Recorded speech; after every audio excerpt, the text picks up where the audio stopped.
All right, we're gonna start. Thanks for being here, guys. We'll get probably more people rolling in. This is like the first time we've ever done one of these at 11 and not at 9. So I think all of us are like trying to figure out this whole thing. So we pushed it back so that we can watch the BYU game after this. So you guys are welcome to invite friends. Okay, listen up. We're starting. You guys are welcome to invite friends. If you have friends that are starting or that are at BYU or UVU, we're going to order a bunch of J-Dogs and just have food here and snacks. We'll order as much food as we need to. But we'll turn it into kind of like a just fun hangout, recruiting, whatever event. And that'll start just at game time. So that'll be 1:30. So we'll throw it up here on the screen.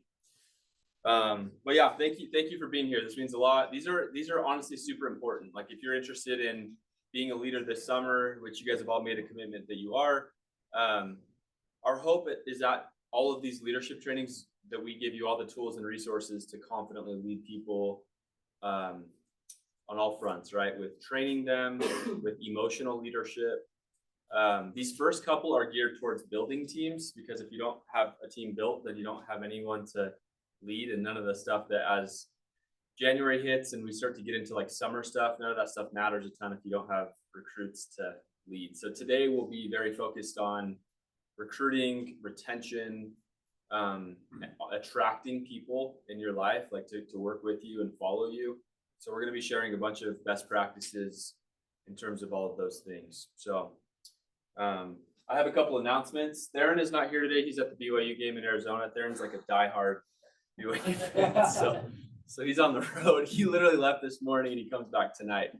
And then Gabe is also at the game in Arizona. He and his family are in Arizona for Thanksgiving, so we're lean on leadership today. But what'll be awesome about today is we have some regionals presenting. So I'm going to kind of kick stuff off and review some stuff and have a good discussion to start, and then we have some other guys that are presenting today. So we'll start with these. So how have you guys liked the personal development stuff so far? Maybe just like a couple thoughts on that would be cool. Just a temperature check on whether this is like worth it for us or not, I guess.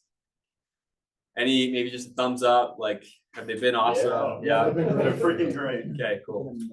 What have been some highlights so far? We'd just love to hear real quick, just like maybe Blake Erickson's whole thing was so sick. Yeah, I agree. Blake's was awesome. And we actually were pretty light on attendance that night. If you haven't seen that one, he talks about goal setting and the power of like kind of like thinking about your ideal life and then reverse engineering and kind of building backwards from like what your goals are. Whereas like a lot of us are tempted to kind of think from like what I've experienced so far in my life. And then, okay, I'm going to take that and like set some goals from what's possible based off of my history, if that makes sense, which is kind of the easy way to do things. But yeah, his presentation that night was insane. And just that whole story of how he's co-authoring a book with Ben Hardy now, who is like one of the best authors in America right now. It's a really cool story. So anyway, that was a good one. Any other highlights that come to your guys' mind in terms of like the personal dev stuff? Yeah. I can't remember what his name was, but after listening to it, I was like, there's so many good one-liners, great advice. I had to text you, okay, where's the recording? Where can I find this and watch it? Brody, was it the Zoom one? Brody Fawcett, he was a real estate one, or we did Mike Wilstead, which was my mission president, was last week. No, I think it was 2 or 3 weeks. Okay, cool. Yeah. Cool. Well, that's awesome. I'm glad to hear that you guys are enjoying those. I would say just we're going to keep doing them. There will be a couple more. Just to plug, like we're putting in some work to get some of those speakers here, right? And they can be awesome ways to recruit. So like, and they're like kind of a non-threatening way to get people in our office and feeling value from our company. So it can be an awesome tool. So if you're here local, please like come bring friends. You can bring as many friends as you want to those types of things. So just a reminder on that. This week's we have one from Alex Mashburn, and Alex Mashburn is he's probably my age. He's probably about 30 years old, but he has over 100 units of real estate. And the way he has scaled so fast is through seller financing. So like creative financing, if you guys know what that is. It's hard to scale that fast in real estate using traditional lending, like through a bank. So he has found ways to scale really fast in real estate.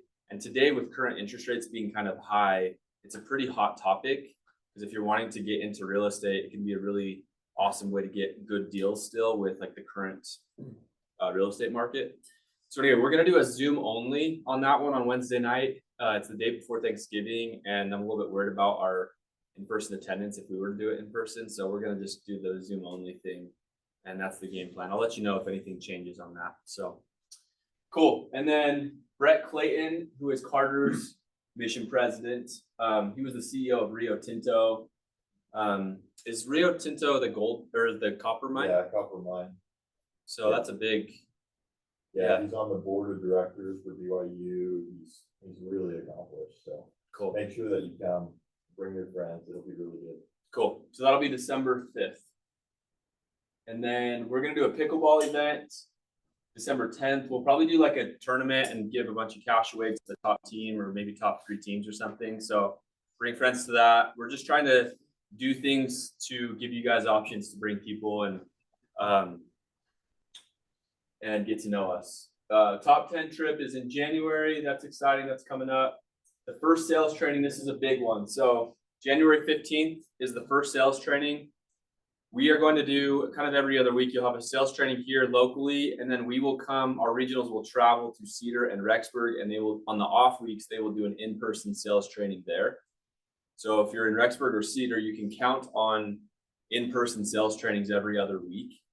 You're welcome to have your reps like watch the corporate, like the ones here, we'll still Zoom those, and it will probably make the in-person ones feel a little bit redundant, but if we do it right, we can maybe teach concepts here, and then when we come in person, we can do a lot more like practice role play stuff. So anyway, start telling your recruits, and just you can kind of use this as urgency to get reps hired as well. Like sales trainings are starting in a month or two. It's game time. It's time to like actually start putting in the work to learn the pitch and stuff like that. So, and then we have a gap before our next leadership training. So today's we're gonna jump into stuff and cover some stuff for sure, but the next one will be in January, just because we have the holidays and the Fiji trip. It gets a little bit complicated.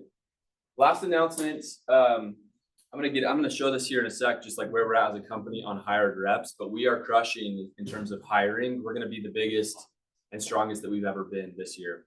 I think we'll be probably 225, 250 sales reps this year as a company. And with that comes a big need to bring technicians.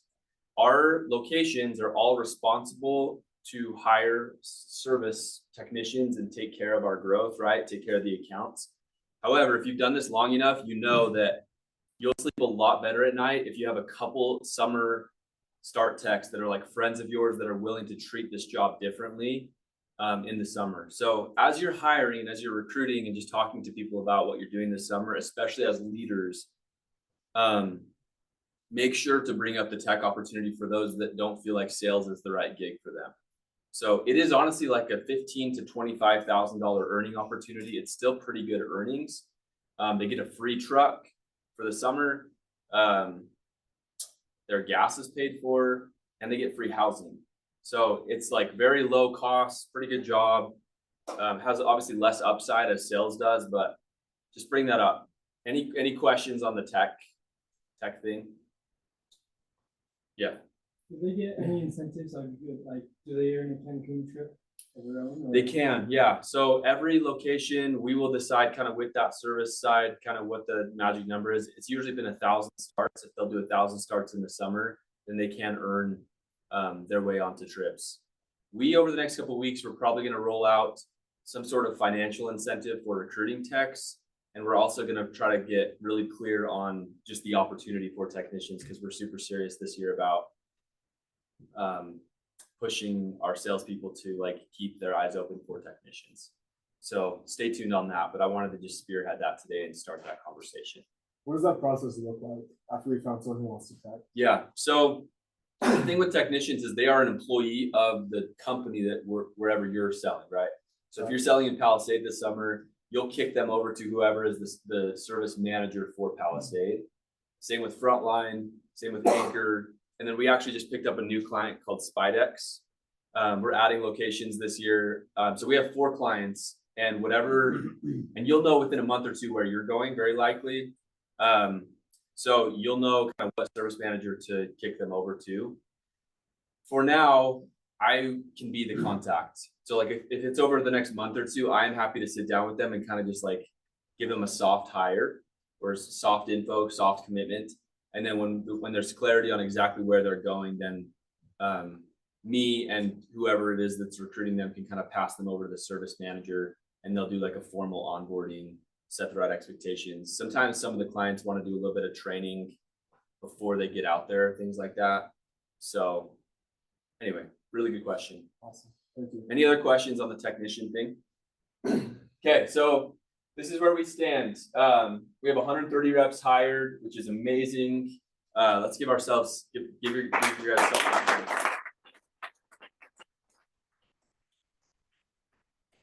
So just to put that in perspective, I think this last year we were at maybe 80 reps this time of year. So we're like 50 reps heavier, which probably turns into by summer 100 to 125 reps heavier as a sales force this year than we were last year.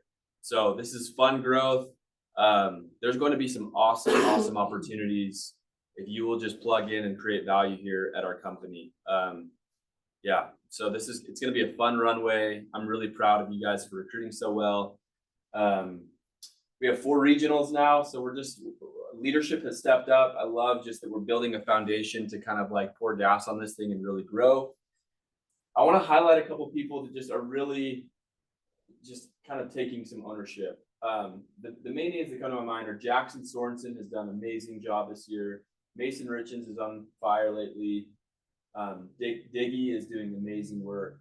And Carter Groom has been awesome, man. So you 4, and I know there's other people that are winning in here and recruiting, but I kind of wanted to just ask this question, like what is working?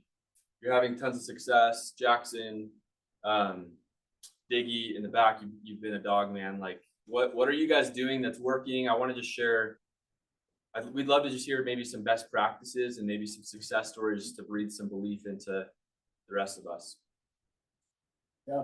Does anyone want to take that? I love all 4 of you guys to just share something. I know I'm putting you on the spot. But. I don't know. For me, what I've done is I've created like my ideal rep. So like I know who I'm looking for, like what they're doing in their life, what they've done in their life, what kind of standards they have. And then when I see that kind of person, I'll kind of talk with them first, get to know them a little bit. And I'll just present the opportunity and say, hey, this has been a huge blessing for me in my life. I think you do well. Let's talk and just get you some info. Cool. So that's I kind love of the that. approach I've gone. That's awesome. Simple. But I love that you're starting with like, what am I looking for? And there's clarity there. That's awesome. My situation is a little different. I don't go to college, so I'm not really like working directly with a lot of people. I'm not going to a lot of events, so I will preach this till the day I die. I absolutely love social media. I think it's like a super big like disrupt for a lot of people, but when it comes to this job, it's pretty necessary in my opinion. So a lot of the guys I'm getting are reaching through social media. And then if you already have people on your team, work through them. These are guys who are experienced. They already love the job and they can preach a ton of value to other people. So work through them, but also don't like put all the responsibility on them. Take a ton of the responsibility on yourself and just talk with their dudes, work it through. Yeah, I love that. Shout out to Cole Bernard, who's on Zoom. Cole's been killing for Jackson. So Cole, you deserve some love, man. Cole's like 17 years old and recruiting kids that are older than him. 20-year-old grown men are following Cole, who is just like young slinger. So Cole's got some confidence, and I'm impressed that's a hard thing to do, to get people that are a couple years down the road in age to follow you. That says a lot about that whole thing. So yeah, he's a beast. Diggy, what about you? Yeah, just to add on with the preaching the value of why Pointe's different. It's something that I fully believe in, which makes it way easier to tell people why they should fully believe in it. So with my reps, I really tell them like how they can really build and create a good foundation for their lives here at Pointe. And then I would take them to kind of the meetings, the workshops we have here. For example, we signed Chandler the other day. He came to that one workshop and he was so fired up after hearing from the mission president. He's like, dude, because he was meeting with like GreenX, some other solar companies, but he came here and he felt the environment, and that was it for him. And now he's out recruiting on his own. So that's awesome. push the value. That's awesome. I love that. Yeah, using the resources, getting them in the door. That's big time. Carter? I do nothing. It's all Tanner. Oh, but you're getting meetings. Carter's getting them.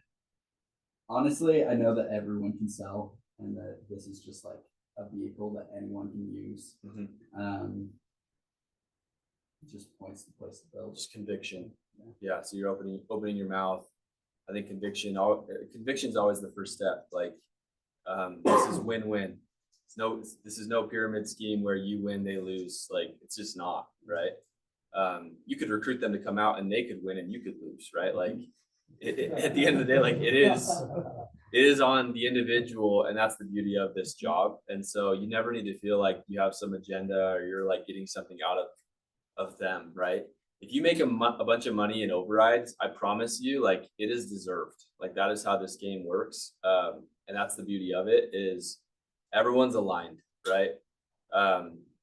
If I have reps here and some of you guys here, like, that I've made some overrides off of in the past, I hope that, like, there's been this feeling from you of like, we've worked hard together, right? And that is, so anyway, conviction, I think, is an awesome word, and I think that's the first step. And anyway, I'm really proud of you guys, and we have awesome momentum. So let's keep it up. I just wanted to share with this thought, like this idea of attracting people, right? So if you can learn this young in your life, you will always be able to provide, always, for your families. Whether you're in hiring for door-to-door sales, pest control as a young person, or the next thing you're doing in your life, you are always going to want to attract talent, right? Being a solo personal producer can be cool, but I believe that, like, not only financially, but just in lifestyle, you're leaving so much on the table, right? And you're all here because you're interested in impacting people and attracting people. That is, like, life is about relationships. And anyway, like, if you're here and kind of casual about just the idea of wanting to be a leader, I promise you, like, you want to be. It's been one of the most fulfilling things in my life. In terms of how do I attract people, I really like to think of it in these 3 layers. So it does start with you. And I know there's been some awesome comments from you guys that are seeing success about, like, Pointe. And I appreciate that. And I think that's part of the conversation, because there's a lot of other places where people could sell, right? However, I think one thing that Diggy probably doesn't even, like, he's maybe underselling himself on, is who Diggy is. Like, if you yourself have a brand and you're authentic and you're tough and you're ambitious and you have big goals and big vision in your life, like, the first thing is you should try to become attractive yourself. And that might mean leveraging social media. That's kind of been a new thing for me that I've never, like, in most of my 20s, I had it deleted and I was just like, it wasn't part of my game.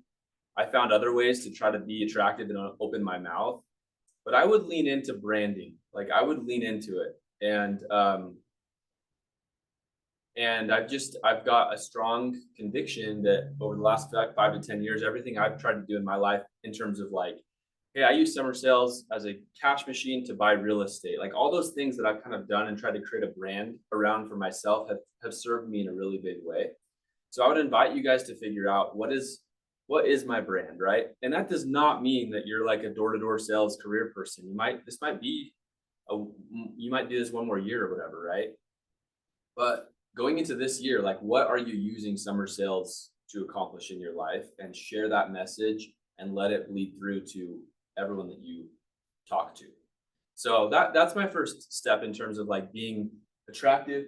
They buy you first, right? They really do. And I think they're more willing to buy your leadership and Pointe if they're really comfortable with you and they trust you and they look to you as someone that they can get some value from. Then you have to build confidence in your leaders. So that's super important. So if you're teeing up a meeting with your regional or with me or whoever it is, or if you have a team lead that's involved or whoever, you want to talk those people up and you want there to feel like, hey, these people are going to be in your corner, and let me tell you why they've helped me, or let me tell you why, like, this person will be a really helpful person for you in terms of reaching your goals. One of the reasons why I had a really hard time at Vivint when I was there 2 years ago, or sorry, I was there for 2 years, but I was there a long time ago. 2 years ago. Yeah, huh? 2 years ago. I sold a Vivint a long time ago. One of the reasons why I had a really hard time was my leader there felt like there was this weird misalignment and just like character, just kind of our vibe. So I would recruit a person that was kind of sold on me, bring them into the office, and there was this obvious like, wow, this is a way different feel from Parker. And I had a really hard time recruiting. I think recruiting is done really nicely when there just feels like there's alignment between person, leader, company. And so that's what we're trying to create. That's why we get together once a month here, because we're trying to create unity and alignment, if that makes sense. So, and then the last thing is build confidence in Pointe, right? Like tell the story, talk about the owners. If you don't know their story, I just interviewed Gabe on a podcast. Go listen to that. That type of stuff will help you. That's why we're doing it, is so that you can have that story and be able to like say some of those things. They will matter. Those details will matter, because someone might like Diggy. They might think that the leaders here are cool, but they may, maybe the guy over there has them sold on how the owners at GreenX have some track record and like that's superior to ours. So therefore, like I'm just gonna roll with, the owners over there, right? So they're gonna look past the you and who your leaders are here. Our owners are ballers. They are incredible men. They have high net worth for their age, like in a big way. They've both exited businesses, massive exits. Like I could send you news articles. And this last exit of Pointe Pest Control was a serious exit.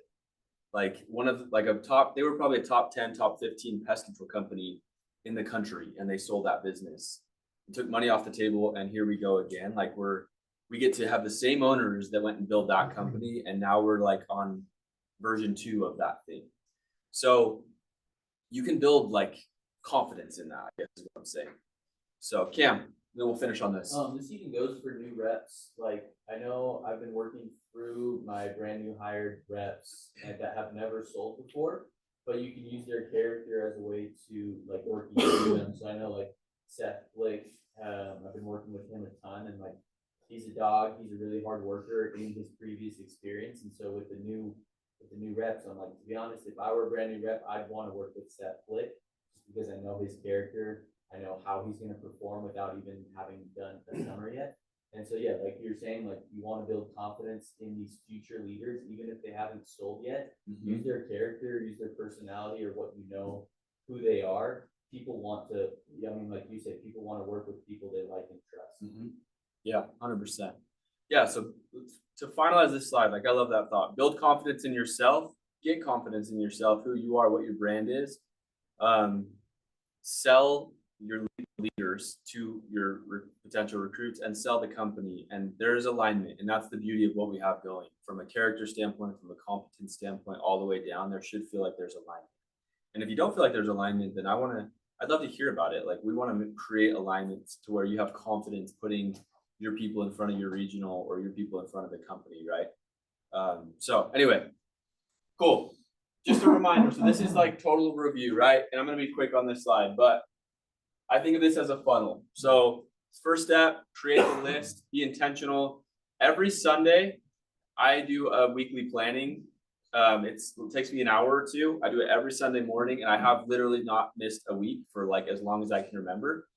Part of that for me is I literally write down every name that I know of that's in my pipeline for recruiting. So going into the next week, that list is on my mind. If they've been hired, then I take it off the list, but I'm focused on like action and onboarding. And I have done this for as long as I can remember. And it's a really good practice to do every week. So writing those names down, sometimes you'll just forget, right? Like you might have kind of a low hanging potential hire, but you are, I don't know, life gets busy, right? And so sometimes we forget. So create a list, contact those people, keep track of kind of where they're at in their progression, communicate often with your leadership, set up the meetings, and then lots of follow-up. Recruiting is a lot of follow-up. And then we're going to get into this today, but once they're signed, that's really the front door. And then your job is to, manage that relationship and keep them close. So any questions on these 4 things?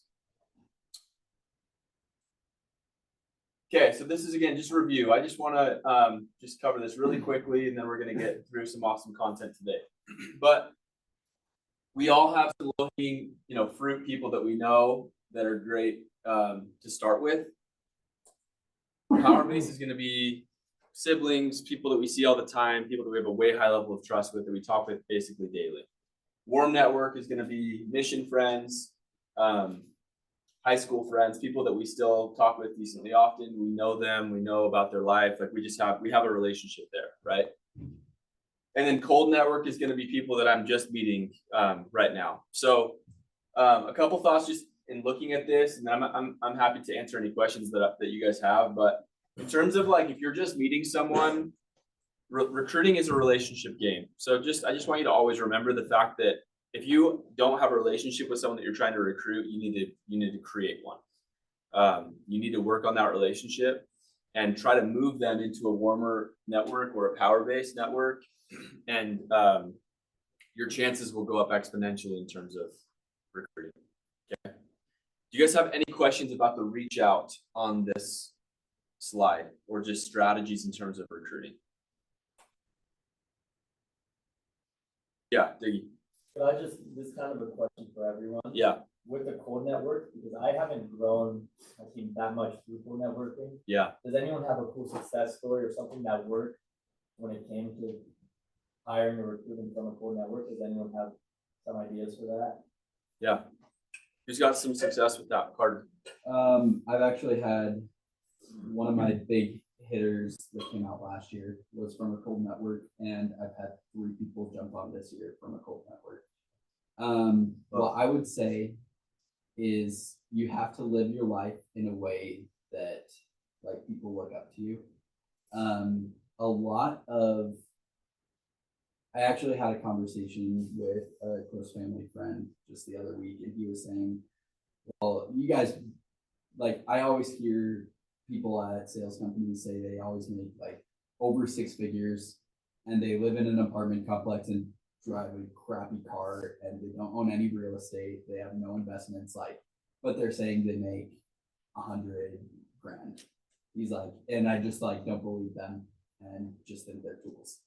And so you have to, this job, like, you don't want to seem flashy, but you also can't like make the kind of money that we do and like live in the worst apartment complex in the area and like hope that people look up to you and be like, oh yeah, I want to live like that guy. Yeah, I think I would go back to those 3, like they buy you, they buy your leaders, they buy the company. I would be really intentional about talking all the time about like what your vision is and where you're headed in life and what's important to you. Tanner. Another thing with that too, like Carter talks to everybody. Like he's constantly opening his mouth. Like even playing Fortnite, he's literally talking about sales, and he recruited someone through Fortnite. So like, he lives in Arizona. He's like, he's also my Clash of Clans leader. yeah. Perfect. But like I've seen Carter, like Carter will be at a restaurant like Five Guys, and he'll be talking to the people, like taking his order, asking them what they do for work, like. Or obviously they're 5 guys, but like if you're interested in sales, like so like it's kind of a buckshot thing. Like you're gonna talk to more people, but you'll land 1 or 2 every once in a while. Yeah. I make this analogy all the time, Diggy, but like it's like in basketball shooting a half-court shot. But if I don't have any layups or closer shots to shoot, I might as well just open my mouth all the time and be authentic and just reach out, right? Tanner came from a cold. I hired Tanner cold. He was on his mission. We had never met before. In a 5 to 10 minute conversation, I told him what I'm up to in my life, where I'm headed, what my goals are, what's important to me. And he was hired a couple of days later via email after so a lot of it is about being intentional with just like sharing with everyone kind of where you're headed, what's important to you in your life.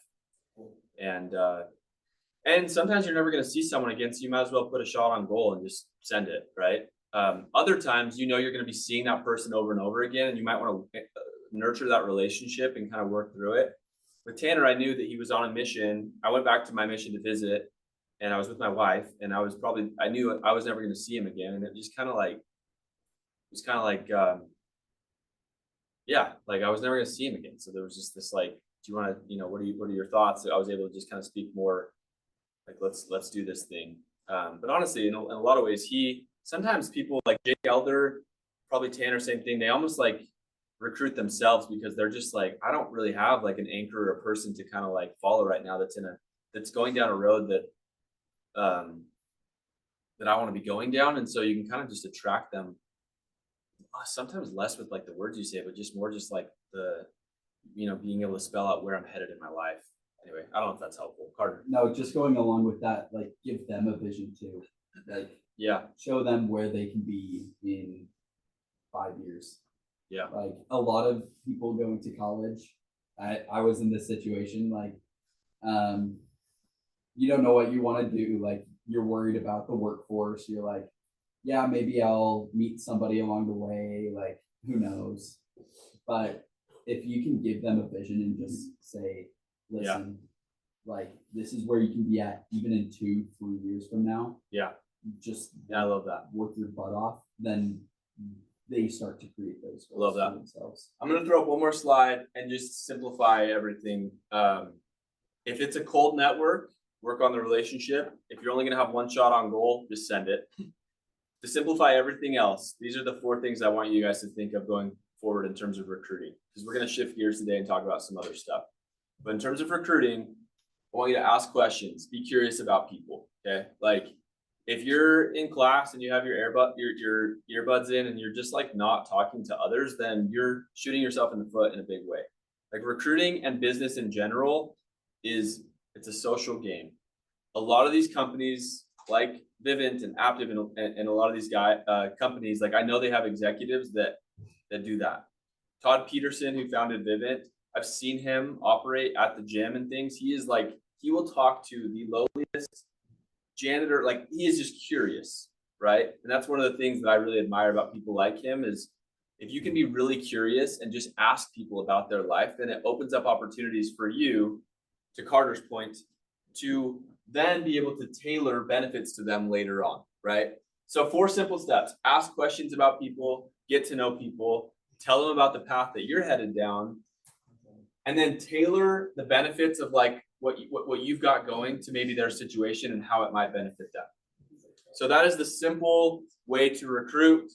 And then you're a setter and you're basically setting up meetings, right? You don't have to close people. Mason, I love the way Mason worded that. Like, why don't we just grab some info and you can hear it out? And that's all, that would be the only commitment that you'd have to make. So any questions on this in terms of recruiting stuff? Okay, cool.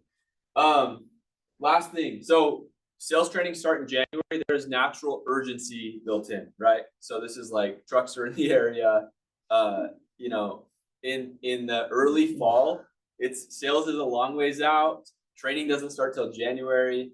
I've found as a recruiter, it can be hard to build urgency in, right? It's like when a kid's like, wait, when does this happen again? It's like, it's May, dude, it's like May just happened. It's a long ways out. That changes now. And so training starts in a month or 2. So you can build in urgency, like sales training start, we need to get you hired, we need to get you rolling. So when it does come time to like go get decisions and try to get commitments, there's now some urgency built in. So let's take advantage of that. That can be really helpful. Okay. I'm going to turn it over to Tanner. Tanner's leading out with this picture of retainers. So What in the world? let's give Tanner a hand. Tanner. I tried to find the most non-abrasive picture of this. There's some really bad ones on Google, but raise your hand. Who here has had braces? It's like a good 85% or so. Why did you guys get braces? Teeth were bad, crooked, slanted. Pumpkin teeth. Say pumpkin teeth? Yeah. Carving a pumpkin, you're bad. Well, and how long did you guys have your braces? Like 2-3 years? Okay, so quite some time. Were they fun? No. Do they hurt? Do you guys have to put the bands on too at the very end? Yeah. It's a lot of work. What happens though? So you go those 2-3 years, braces come off. What does the orthodontist thing give you? Retainer. Retainer. Why? Take back all the work you just put in. Okay. So what is the retainer supposed to do? Keep them straight. Straight. And how often are you supposed to wear the retainer? Daily. Depends on the one. What happens if you stop wearing them, Dallin? The teeth move again, and then it's all for nothing. That's right. I have a bottom retainer. It's permanent. My teeth don't move. My top teeth, I stopped wearing my retainer like a month after I got it. They have moved a little bit. So it requires some work. It's not fun. And what happens if you try putting in your retainer that you got 8 years ago that you haven't worn in 8 years? It hurts a lot and sometimes it doesn't fit. So today I'm going to talk a little bit about retention. Okay. So kind of like with the retainers, you know, we've gone through all this work where we've knocked a summer. We understand what it's like. Maybe we've even recruited a couple of our guys. But retention also requires work, and it can be a weekly, daily thing. If that's something that you just let slide or forget about, your recruits that you recruited and spend a lot of time building that team, they're going to start dropping off. So we want to help you guys retain those guys and build a team so that this next summer it's super fun, but also you make a lot of money doing it. So there's 3 main things I want to talk about today. We're going to build relationships of trust. We're going to help reps create goals and understand how you can help them achieve those goals. And then constant communication. So I put a couple figures up here of people that might be, you know, images of trust or maybe not. But tell me why these people might be one or the other, represent trust. The white coat, man. She looks like she knows something. So what is she? A nurse or a PA or doctor. Okay. Why would you trust her? Because of the white coat, that's it. Yeah. Any guy can put on a white coat. Yeah.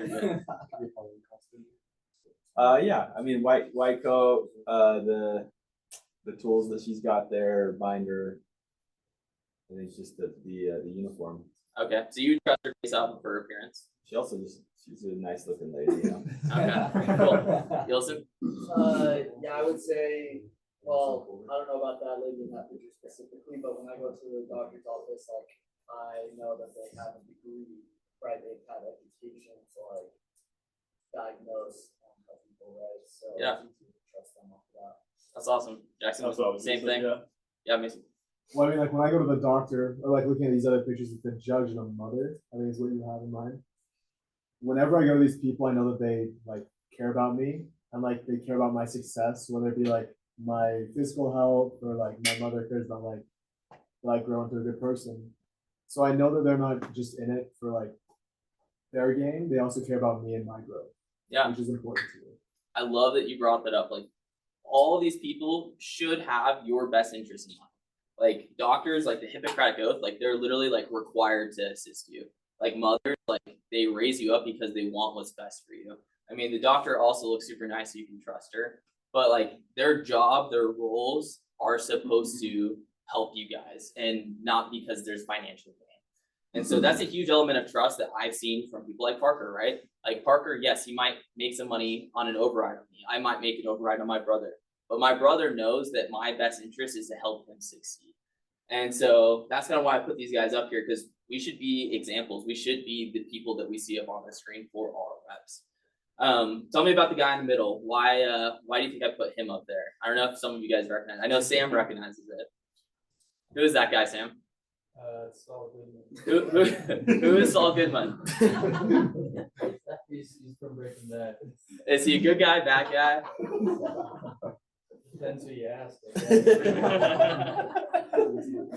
So Saul Goodman, if you guys don't know, he's kind of a con man. He's a really, really good lawyer. And if he's on your side, he's awesome, but he does a lot of things that are illegal. So I put him up there kind of as a joke, but also like, don't be the guy that's, you know, not all the way in, that's not actually someone that you can trust. Be like this person, not Saul Goodman. So I put down 10 main things of ways we can develop trust. So I want to split the room in half here. So this half, focus on the first 5. And I want you guys to explain to me something that sticks out to you, why those things would help develop trust. Same thing on the second half. But we'll start with this group over here. What's something that sticks out to you? I think just being honest. like every relationship that I've ever had in any context, I try my best to be honest and like communicate well. And that for me has paid dividends. Like just knowing that what I say I mean and like that I'll say what's on my mind. That goes a long way in building a good relationship with people. People can trust you. Cool. Parker. To be accountable. If you're not taking accountability for your actions, how are people going to trust you for like things that you do? So you want to take your accountability. You want to be a responsible leader in a sense. People will trust you for that and look up to you further because they know that you're going to be the one to take the accountability and then lead them through whatever the consequences are. Yeah. I think an example, even in the summer, for me, one time, Parker showed up late to meeting, right? What happens when we show up late to meeting? We got to flip a coin, heads, tails, push-ups are $5. But what was cool is like he held himself accountable to that rule that applied to everybody. It wasn't, the leader was absent from those. He was able to get out of that. He was also accountable. And so when people see that you hold yourself accountable, they're going to they're going to hold themselves accountable to higher standards as well. So I love that. Thank you. Yeah, this side. Jackson. Integrity, number 9. I was actually talking with Parker about this yesterday, and if you're telling people one thing and doing something else, I mean, that's just, in my opinion, if I had a leader who was telling me that they did this, and then I go and I hang out with that leader and they're a completely different person, my trust in this entire job and everything that they're doing is just gone. All it takes is one time too, man. Yeah. You know. So that stood out to me. Be someone who has strong integrity. If you're gonna say something to your reps, if you're gonna say something to your friends, follow through with that thing. Maybe a little bit of that comes with like ego. Dumb down your ego if you have people who like you're wanting to impress. So put in the work, say what you're gonna do, but maybe get rid of your ego a little bit. Yeah, I love that. Thank you. Kyle.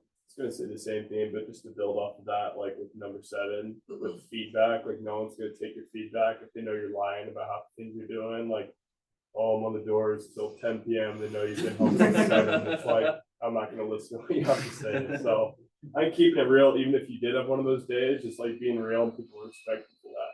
But yeah, thank you, man. Cool. Who knows who this guy is? Can't hurt me, baby. Can't hurt me. Cool. Why do you think I put him up here as an example of trust? That guy's got integrity. He says he's gonna do something, he's gonna do it. He's a psycho, dude. That's a psycho human. Yeah, this guy is crazy. If you don't know who this guy is, like, look him up, read his books. Like, he's been a huge inspiration for me. But he does exactly what he says he's gonna do. He holds himself accountable. He has a ton of integrity. What about this guy? Why would I put Parker up here? David Goggins, the white version. same picture. So something, a big thing, at least for me, for trust, and you guys kind of already hit on it. It's watch my feet, not my lips. So these guys, they're demonstrating all those things that we just talked about. They're actually going and doing it. It's not just, hey, go recruit a bunch of reps and like I'll sit back. Hey, go knock like 100 doors a day. Well, I only knock like 5 and I go sit in a church parking lot. Like they're actually doing the work with you. So as leaders, when we tell our reps to do something, we also need to be doing it as well. Yeah, this one I specifically put in for Adam Cheney. Who is this guy, Adam? Actually, I don't know who that guy is. Sorry to call you out. Louis Zamperini, right? No. Is that the 4-minute mile guy? It is. You know his name? No, I can't remember. Right now? Yeah. It's Roger Bannister. Kyle got it though. So this guy was the first man to ever run a 4-minute mile. Does anybody know the story about Roger Bannister? Besides that he ran a 4-minute mile? I think people think it was impossible before he did it. Yeah. So everyone said it was impossible to do. It was like humanly you could not achieve that. And then this guy runs the 4-minute mile, and then all of a sudden a bunch of other dudes just start running a 4 minute mile. Now we have hundreds, thousands of people that have run it. What's your fastest mile time? Me? Yeah. It's probably 4:55. Wow, dude, that's amazing. It's wild. Super hard beat. That's if you've ever run on a track that's like running less than a minute around the whole thing. So super cool. But how does this relate to setting goals and helping our reps achieve really possible goals?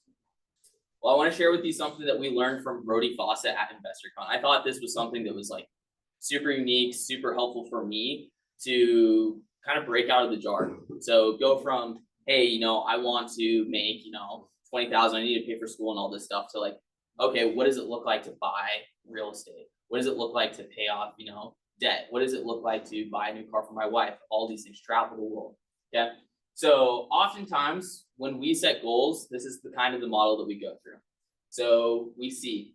So I know people that have made money selling pest control, right? On my mission, I had already done a year at BYU and I had heard people doing pest control. I knew there was money to be made. I had actually done alarms kind of with a guy in my ward in high school. So like I saw that there was a potential as a summer job to be able to make some money. Okay. Then we believe. So I believe, because I've seen other people do it, that if I go out, I can make $20,000 on pest control, right? I actually, on my mission, on my notepad, I wrote down all of the expenses that I was going to have when I got back and everything I needed to survive for at least a year. And it added up to exactly $20,000. So I was like, okay, well, that's my goal then. I'm going to come out, make 20,000. And if I do that, I'm going to be super happy. So then I made a plan. I have a plan and we'll work to make 20,000 this summer. And then you receive. So I made 20,000 this summer.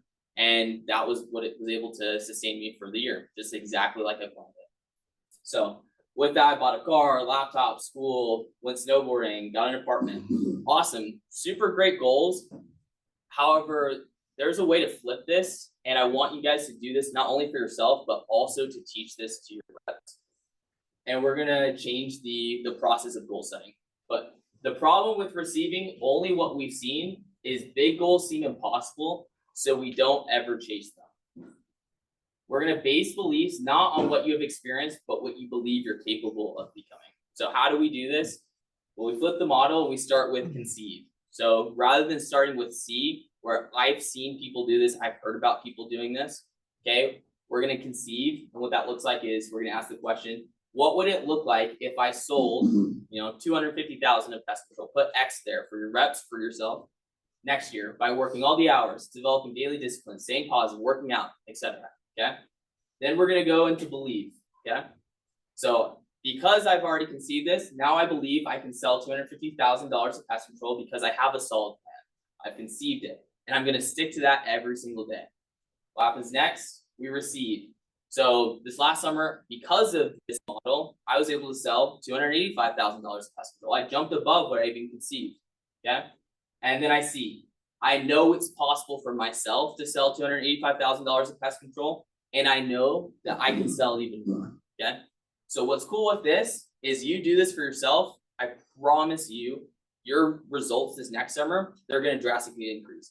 But for reps that don't have any idea what to expect, if you can set higher goals with them and help them through this model, I promise you, when they hit that thermometer, that earnings thermometer, where they're like, oh, I made 20,000, cool, I'm good, I can go sit on the curb, I don't really have to work too hard.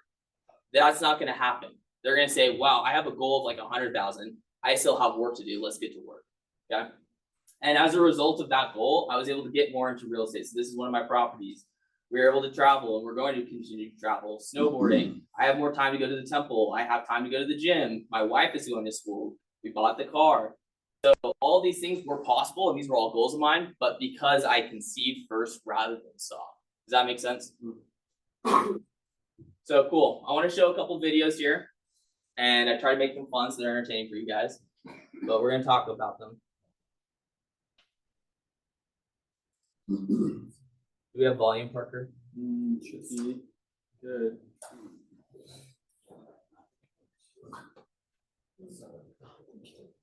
This might turn on. This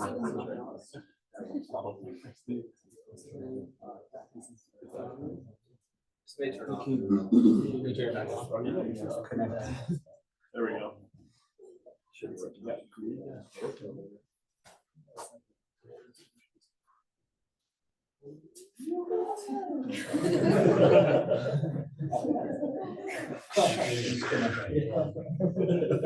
it connected or disconnected? Disconnected. Yeah, you don't need like the sound effects for it. Who's ever doing the sound effects? You're doing great. Keep it up.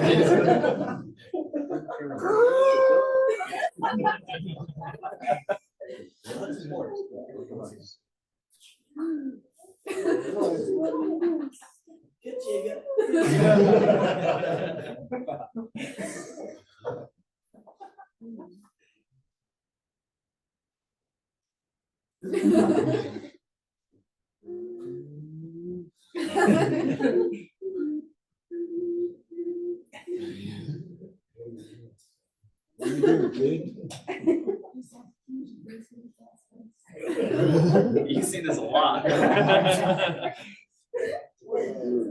But you gave up your loss to get the piss.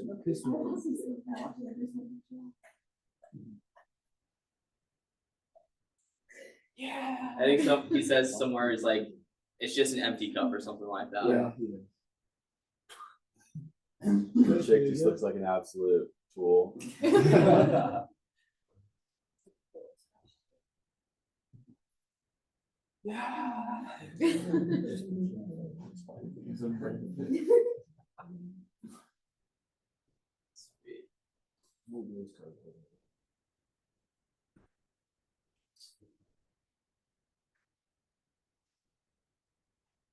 Yeah. Now this is the next clip.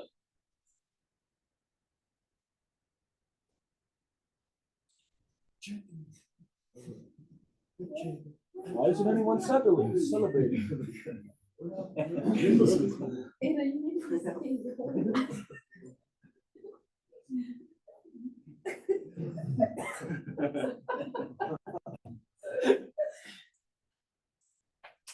Someone just do this.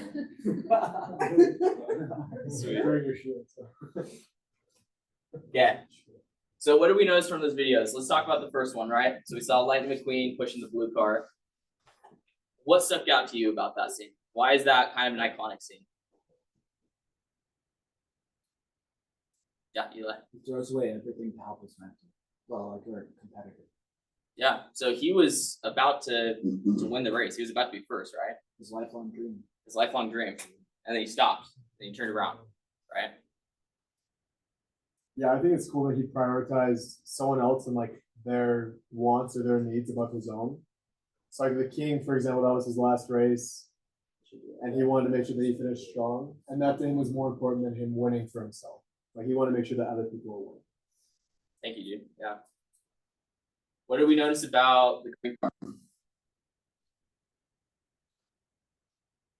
Right there. Chick. Yeah, Chick Hicks or something like that. He's a douche. Expound on that.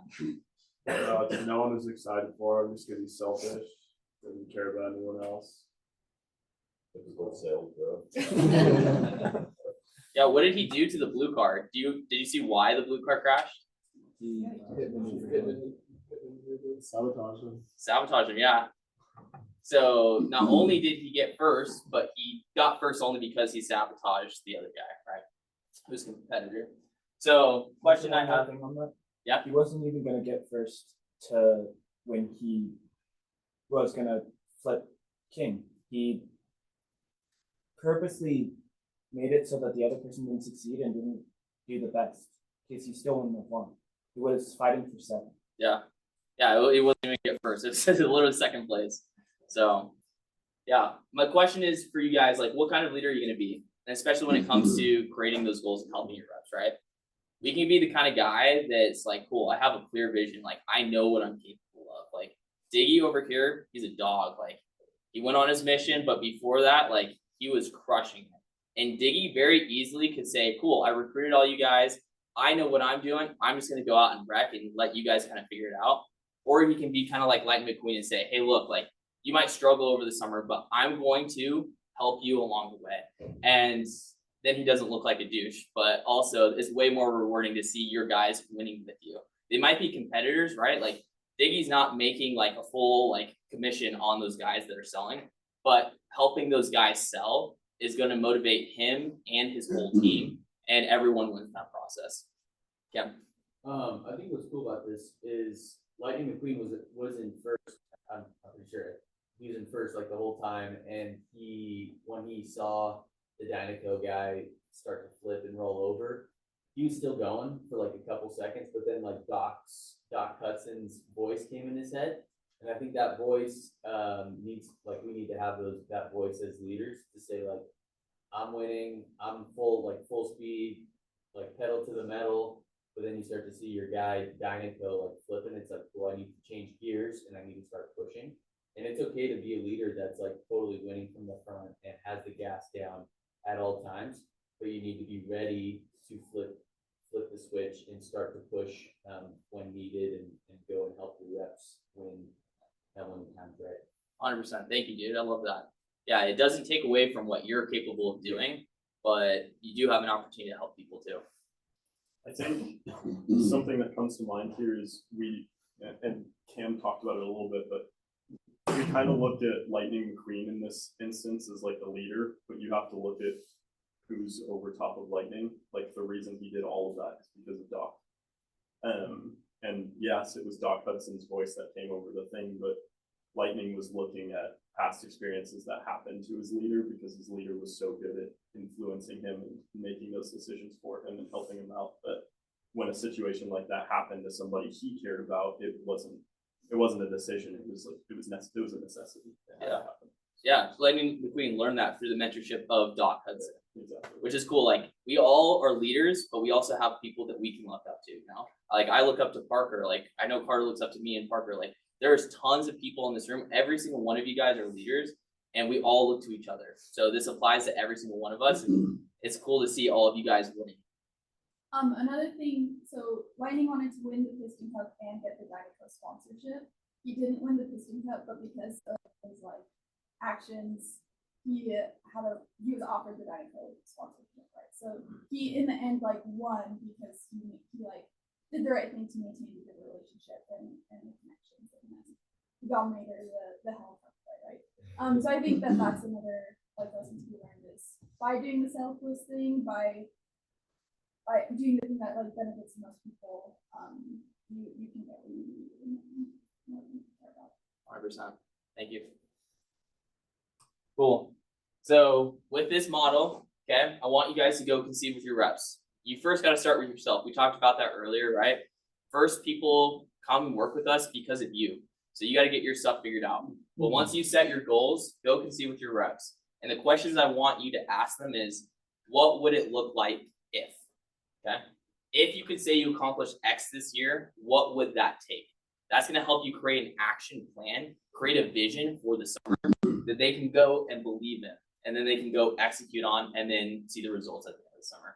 And then ask yourself, how will I, the leader, stay involved to keep my reps accountable and assist them to accomplish their goals? So same thing with the retainer that we talked about earlier. It's going to take daily, weekly effort to follow up with those people and say, hey, where are you at with these goals? How can I help you achieve them? Whenever I end a conversation with Carter, I always ask, is there anything I can do to help you out? And usually the answer is no, but like I ask that because I want to be a part of that process and find ways that I can help Carter and these other guys accomplish their goals. I just want to share something. I think that sometimes retention in our industry can get a bad rap because it's like, hey man, I just want to, like, if you're only hearing from your leader when they're reminding you to come to an activity or some company event, then it can feel a little bit like you only think of me when it comes to work stuff. Sometimes with retention, you have to be careful because, like, at the end of the day, it's a relationship, and they need to know not just that you want to work with them, but that you love them. But what a cool way! Like if you go apply this stuff and you legitimately help your reps with their vision and help them hit their goals. Like if I have a leader, I would never tire of hearing from that person.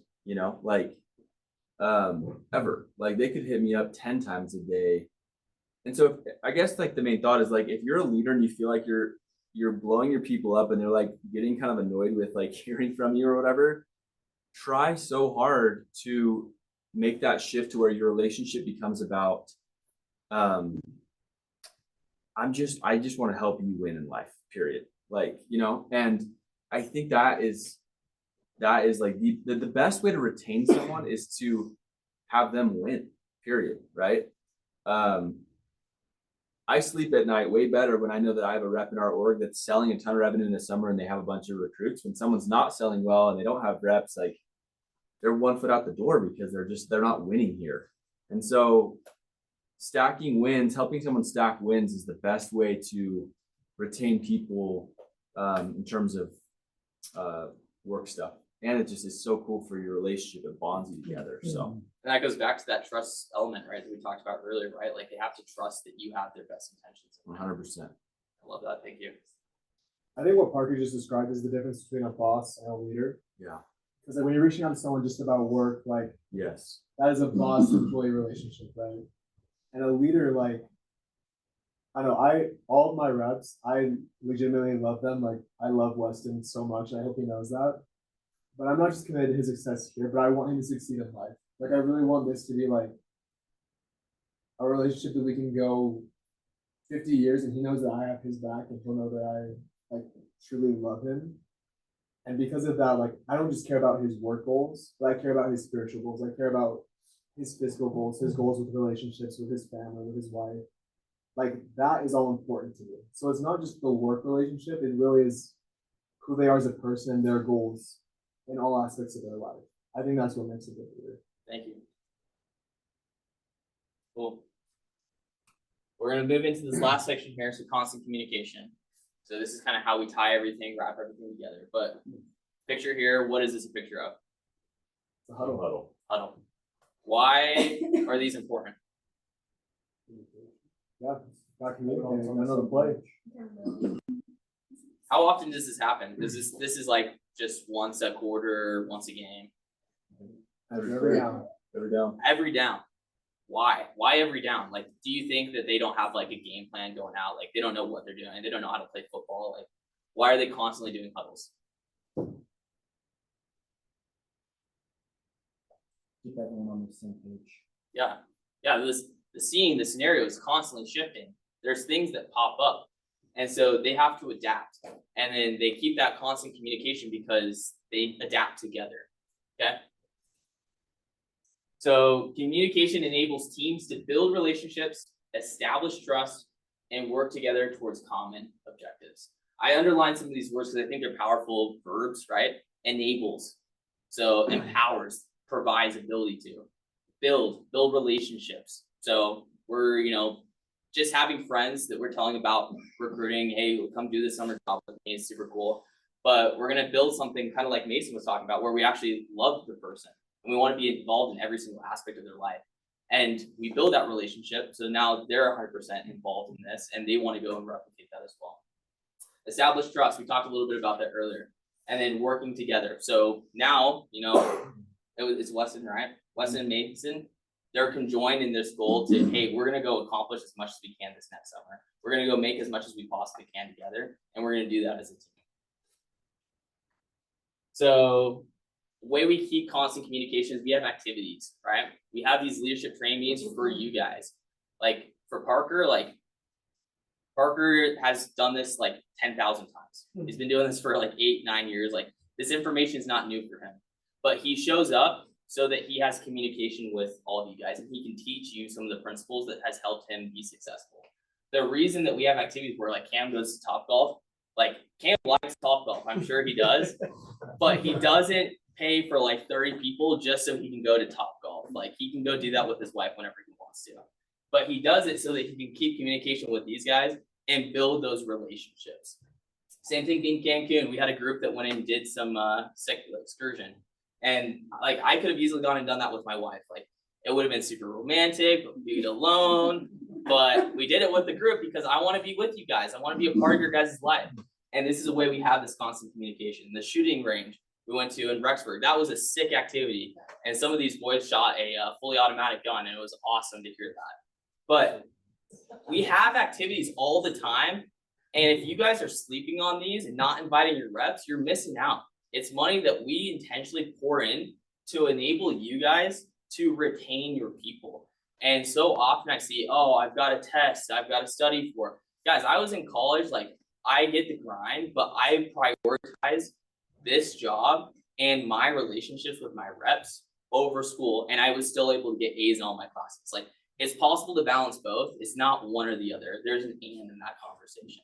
So utilize these activities and show up. Come to the self-development leadership trainings that we have like every other week. Like you don't have to come to all of them, but come to the majority of them. They're super useful for you guys. Parker and I, we can go sit down and like talk to those guys individually, go out for lunch, like get a free lunch. I'd rather like that, but we do that for you guys so that you can learn, but also bring your people. So take advantage. So just put this up here, but there's 2 ways your summer can look. Number 1, you guys cannot respond to your phone. Your reps cannot respond to your phone. You sleep in. And this is what your summer's gonna look like. You're gonna make some money and it's gonna be exhausting. Or the other option is you can communicate. When someone texts you, respond to them that same day at least, right? Same thing with your reps. Find a way to communicate with them. It doesn't have to necessarily all be work stuff. Like send memes to each other. I don't know, like ask, hey, how's life going, right? But communicate. Show up to meetings. Come to the activities. Set goals like we talked about. Set goals with your reps. Create a vision. And this is what your summer will look like. I promise you. This is what my summer's been looking like the last couple of years since I started doing this. We had an amazing team, like probably one of the most unified teams I've had in a long time. And it was because we were implementing all of these steps to combine. I don't know if you know who these guys are, but this is my hometown, San Antonio Spurs team. But they are known for having one of the best chemistry teams like ever to play, in the NBA. Dynasty right there.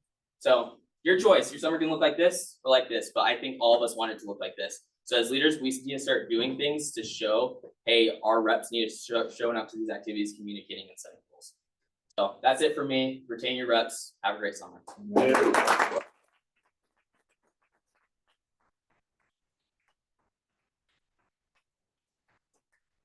That was awesome. We're gonna break for 5-10 minutes, and then Carter is going to take our last portion of the training today, and then I'll finish with a little key takeaways deal. We have lunch coming at 12:45. What time is it right now, Dal? 12:15. Yeah, so we'll run for another 30-45 minutes. And then after my key takeaways section, I want you all to kind of go huddle with your regional. And let's just talk through game plan, recruits, pipeline, and just kind of while we're all here, I thought we could kind of use that as a time to efficiently just do a huddle with your team. So anyway, we'll take a break. If it's 12:15, let's regroup at 12:20 something. The speaker works. Hey,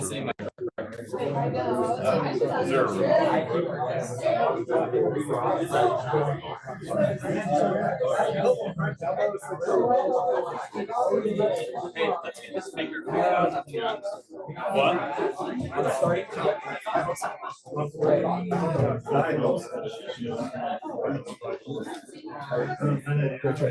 Thanks, Dave. Thanks for your input. Save the power and got Bluetooth buttons. Well, do you have time next week?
Yeah.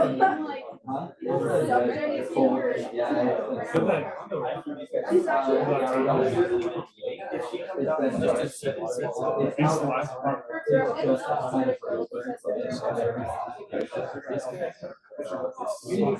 matter where you go, that's a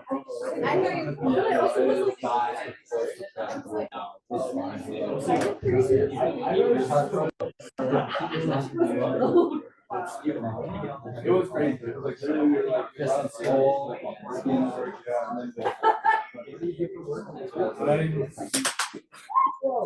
What a recovery, bro. I'm sorry. That's fine. Okay. That's right. That could have ended a lot worse. It really could That have. back pedal catch was nice. Okay, I won't do that now. Alan, you didn't come over for What do you do for It's not like. Oh, you do the carry thing? You get a lot of. That shows up there.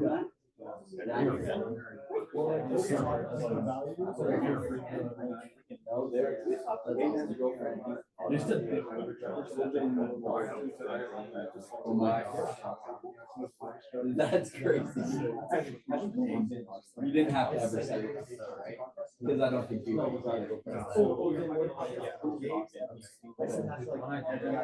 That's nice. No, I'm not. Dude, I do not have to. Not really. We're just like.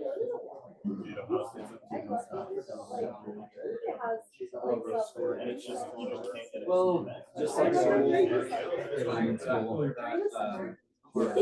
I'm all online. But a lot of work, and then we travel a lot. So like we were in California. After we are saying just like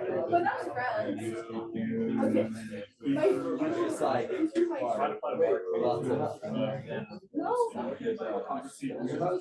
yeah, we hang out all the time. We talk about it. He's good. He's right now. He's like, he went to the doctor. Yeah.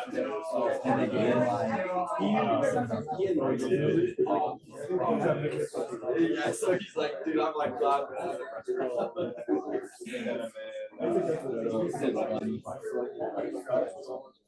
He's dropped out of life. I mean, he's taking credit. He's dropped out.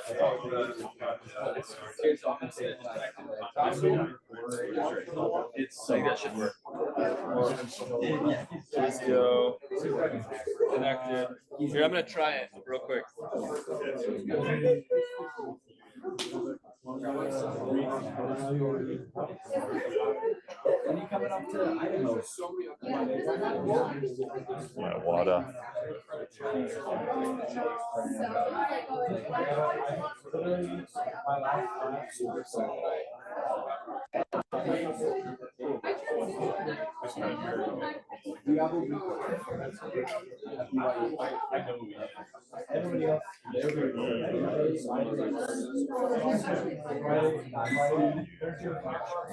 Other than your one make Oh, really? Maybe you can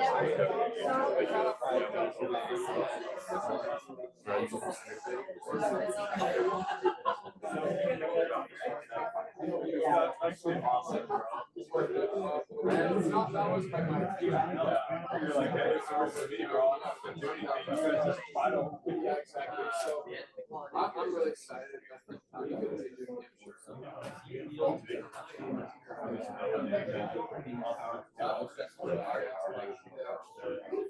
Yeah. Yes. I remember the case.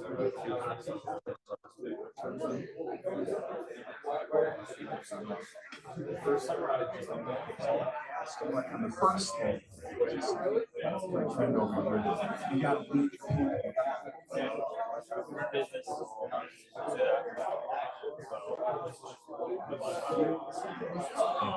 yeah, primarily inside, but outside,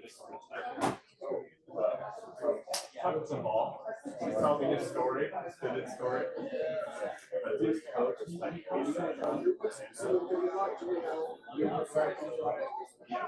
brought in a couple assistants.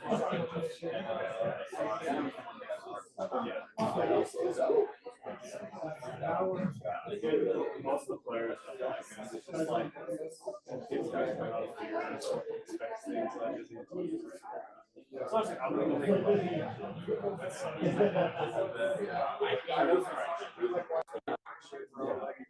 Yeah, like my first summer, I was like, on out, like I went from one part to another. Now it's just like ego check. I heard out the doors. Like before, I was like, whatever. So, yeah, I mean, a lot of those guys, they basically do everything with what yeah, you see so many of them, like, they go for the spells, like,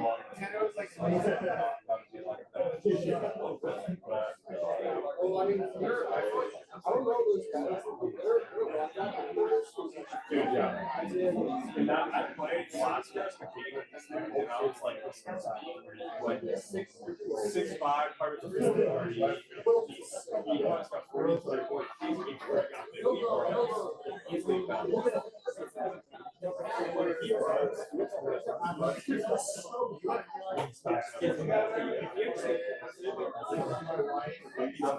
a very high school receiver. He's long. He's quick.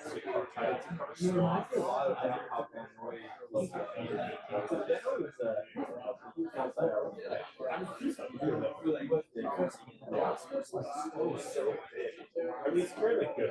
Like, that's what I mean, though. He's pushing 6'6".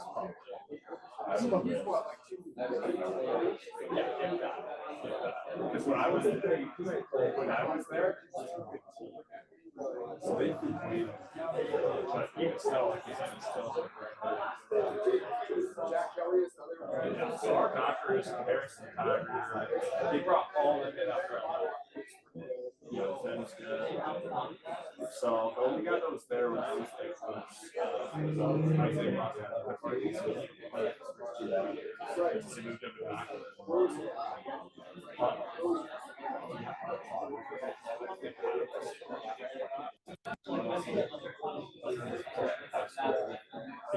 Safety, because I have a good buddy, you know, yeah.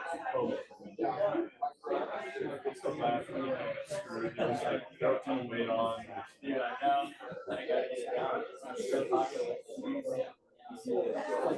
High school.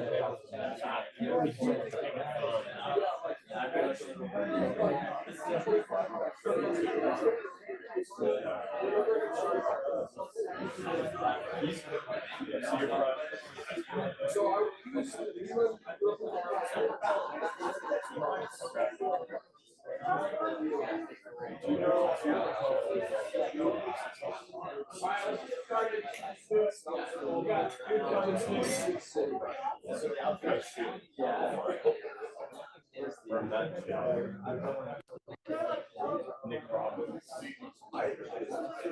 They always use that stage. They're down here now, but actually all have the same guy. One of my really good friends. There's too many Carters. I keep getting pushed by Carter. Yeah, there's a lot of us now. Like Carter. And I'm like, oh.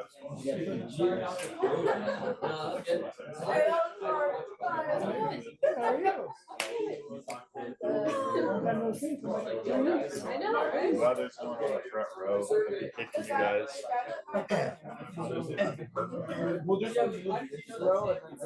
That's true. That is true. We could do that. I'm gonna call on you to role play, by the way. I'm just kidding. I was like, at least you gave me a heads up. Yeah. Yeah, no worries. Yeah. Are you? You better be. I didn't even know. 10 minutes. Well, this is gonna be about 20.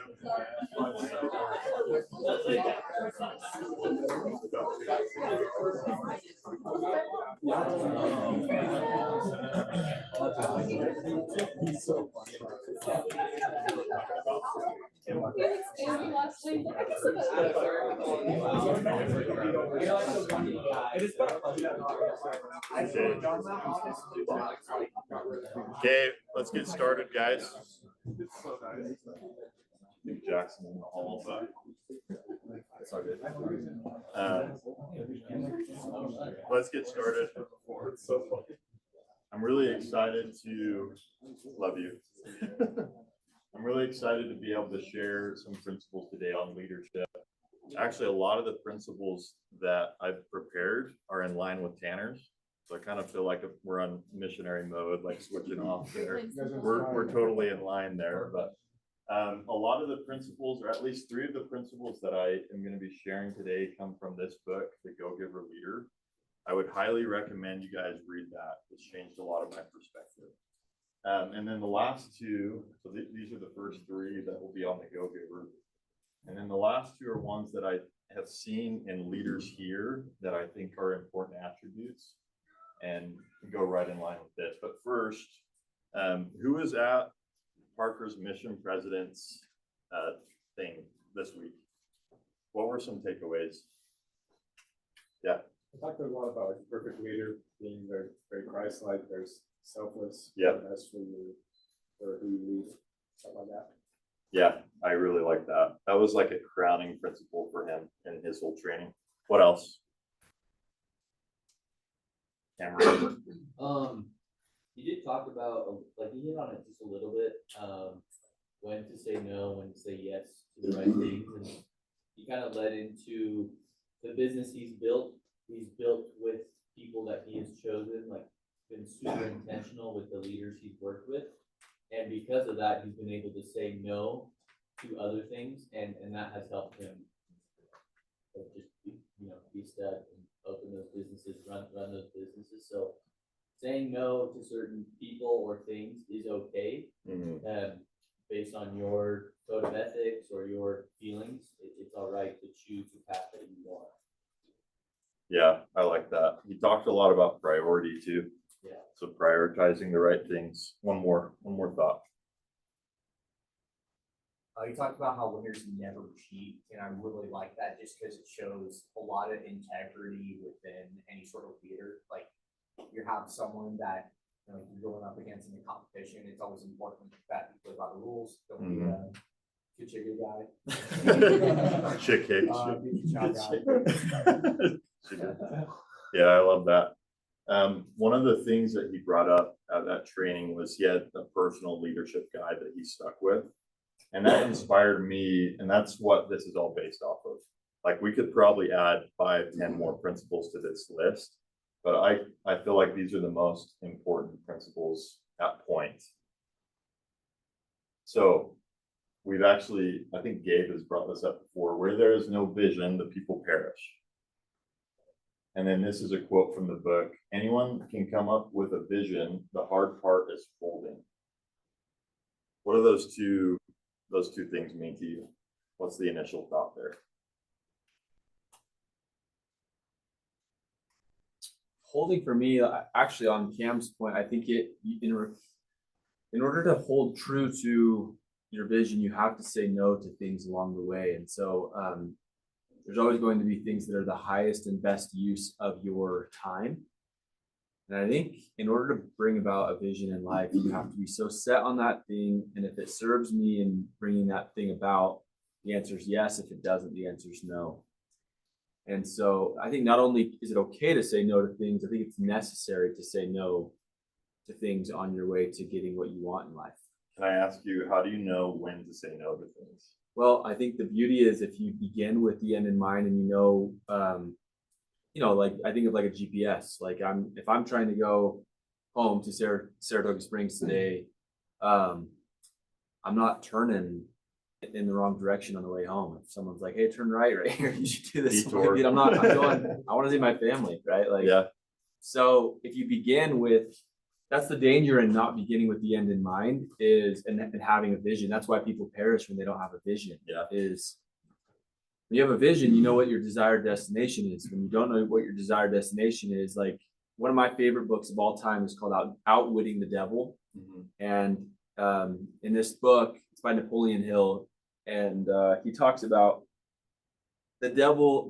The whole book is like the devil's trying to get the person distracted, because if he can get you distracted and not definitive, then he wins. And so it's all about beginning with the end in mind, and then saying no to the things that don't help me go get there along the way. I love that. And I know that you have like a whiteboard and you have like a mission plan or whatever every Sunday or something. Yeah. Yeah. So you have like a clear path on where you're going. Tanner, did you have something? I don't know. I just think of like everyone sets his New Year resolutions, and then a week later, like a lot of people give up because they're not holding on to that vision. And kind of to Carter's point, they're like saying yes to the things that get in the way of the things that they actually had a part of that vision or those goals. Yeah, I love that. Vision is essentially a mental picture of your future self. And as a leader, so all of you guys are leaders this year, the future self of your reps and your team as well. So there's additional responsibility there. So what vision are you creating for yourself and for your team right now? I think this year, I have a lot of managers in my region that are, going to step up, and so this is a good question for them too. But a lot of people before the summer, they're like, I'm so excited for the summer. It's gonna be so much fun. And like realistically, when I say that, I'm actually planning out like fun stuff for my team, planning out cam cash, and planning out like how I'm gonna make the doors exciting for me and my group. And so holding the vision, I think like right now, if our leaders want to have a fun summer, make a ton of money, kind of like Tanner was talking about, like have that team culture and make money, then they need to like actually make plans. So like the vision needs to be cast, and then the plans need to be set in order for that to happen. Exactly. Yeah, I love that. I'm gonna volunteer one of your leaders because I want to hear their perspective. Yeah. So why don't you volunteer for me? Let's hear from Andrew. About what?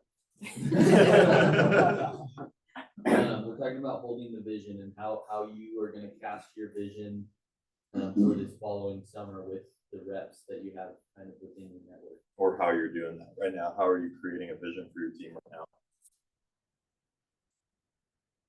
Well, I feel like one of the things, at least for me, having my brother Steven with me, I feel like that just plays a big role because we're kind of on the same page when it comes to a lot of things. So just having someone like to kind of like, I mean, for lack of a better term, like hold your hand.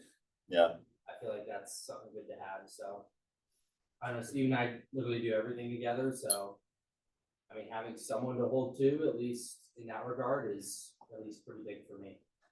Yeah, I like it. Thanks, man. This is another quote from the book. Can I get someone to read it? Who's volunteer? Thanks, John. As a leader, you become the container of others' vision. When people say they put their trust in you, they mean that literally.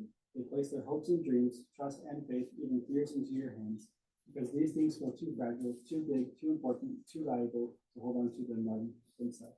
As a first-year rookie, I feel like a lot like their future and their vision is kind of cloudy because they haven't experienced what a summer is like yet, right? How many of us have felt like this? Like we're a container, literally our reps are placing all of their trust, all of their faith, all of their dreams, everything into our hands. Who here has felt like that in the past? Dickie, I want to hear from you, man.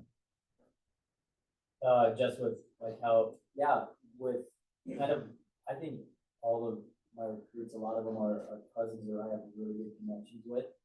And I see their desire to go kill it and crush it. And they're just throwing it all on doing what I'm saying. Like they believe what I'm saying. I really feel that. Yeah.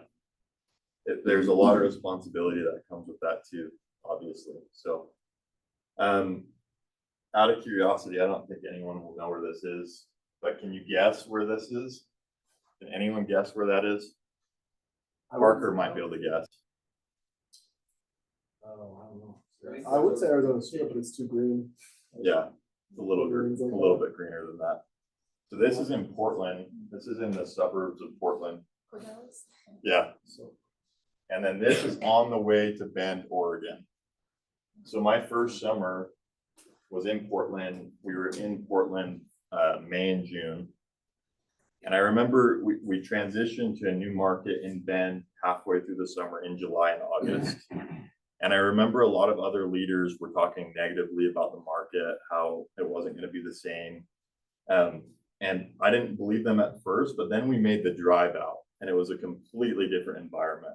Like everything was upside down. And so this line that I put, the responsibility to hold the vision can feel lonely at times. Parker is an awesome example of this because he was the only one on the team that was holding the vision for everybody else. Everyone else was pretty negative, didn't know what to expect. We all thought we weren't going to sell as well. There's no bugs in Bend, by the way. It's like a desert. You're selling preventative pest control there. But every single day, Parker at our meetings would instill, this is the best market that we'll be in all summer.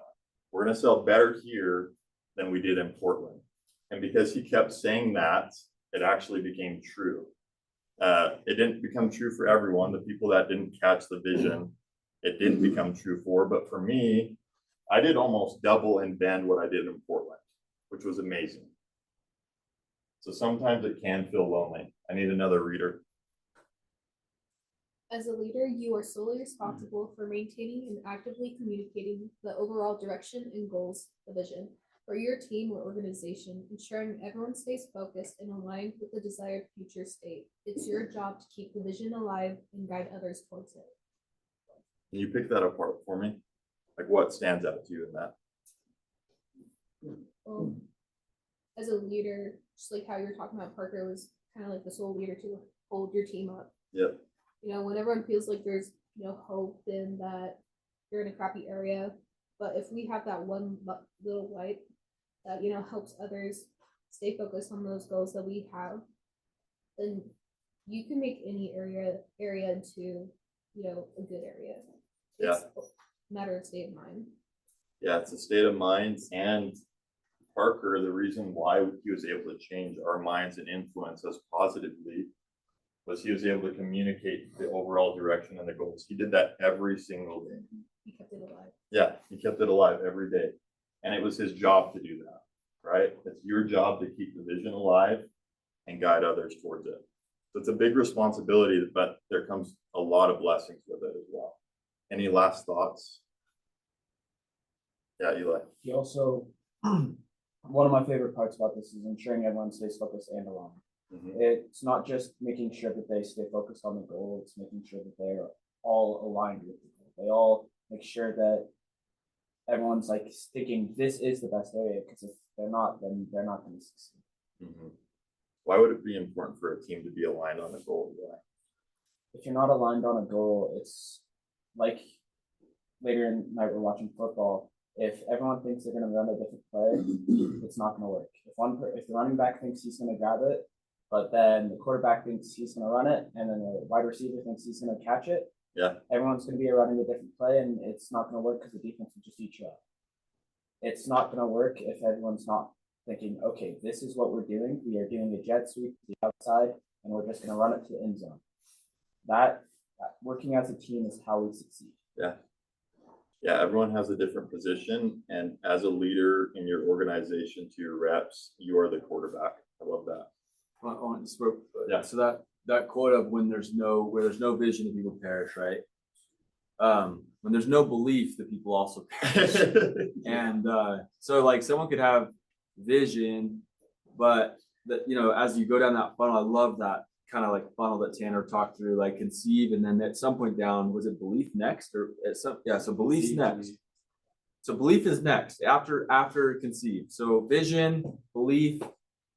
So your job, is to go create that vision with a rep. But then what's going to happen is when the summer starts, everyone gets whacked in the face or the mouth or everyone at some point, something happens. And it's inevitable. And your number one job as a leader is emotional leadership, period. I had a phone call yesterday with someone that I'm trying to get back as a manager this year. And their thought, and I want to be really careful because I want to make sure that I don't talk in too much detail, but it was the thought was like I have insecurities in terms of like my technical ability to lead people and teach them. And I just said, honestly, emotional leadership and helping your people find out what their vision is and then keep that belief day in and day out is 95% of leadership. Like honestly, like That's the majority of it's it. everything. It's so much. And so, you know, with that Ben story, like I think that same year, you know, people went there and I was getting all sorts of comments like, you sold this place to us and it's like kind of a crap sandwich. Like Yes. this place is Not everyone caught the vision. no. Yeah. And so, but your job all summer long is like work on their level of belief over and over and over and over again, day in and day out. And that is what good leaders do for sure. So Yeah, that's a great thought. Thank you. The second principle from the book, build your people. Give people something good to live up to, something great, and they usually will. So I have right here, confidence versus uncertainty. What are some things, there's really not that many now that I think about it. What are some things that at first year rep might feel a little bit of uncertainty about before heading out for the summer? Their ability, right? Can they sell? And what's probably the second one? Can they sell well, right? Those are probably the major two things. Confidence is born out of experience. You can know everything, you can know the pitch back and forth, but at some point you got to have the experience. So I'm going to bring up Adam again. I'm going to shout out Adam, the total Chad. And we got Michael Scott, the Fun Run episode. You guys seen that episode? It's so funny. I want to ask, who here hates running and doesn't go running? I know there's some people that hate running and still go because they're disciplined. Okay, Eli, I'm gonna pick on you. If I told you tomorrow that you would have to run a marathon, how confident are you to go and do that? I'm not running the marathon. Not super confident, right? Same question, Adam. Yeah, I could do it. Why can you do it? Because it's trained and I worked really hard to get there, so. Yeah. How many years have you been running? I've been running since probably 2016. And you run like every day, right? Just about, yeah. I love that, dude. And the reason why you're probably not confident, right? You're probably not running every day. You probably haven't run a marathon before, right? I haven't either. Has everyone seen the Dunning-Kruger effect? Does everyone know what this is? So on the y-axis, we have confidence, and then on the x-axis, we have wisdom, which is knowledge and experience. It might be harder to read for you guys. But I can imagine that probably your first role play is on the incline slope, right? Knowledge can only go so far. It probably goes up to this peak, and that's it. I imagine that you driving out the area is probably that downward slope. That's probably where like, holy crap, am I actually doing this? This is crazy. And then your very first day knocking is at the bottom, the valley of despair. So knowing this, how do we help our reps navigate the Dunning-Kruger effect? Any thoughts?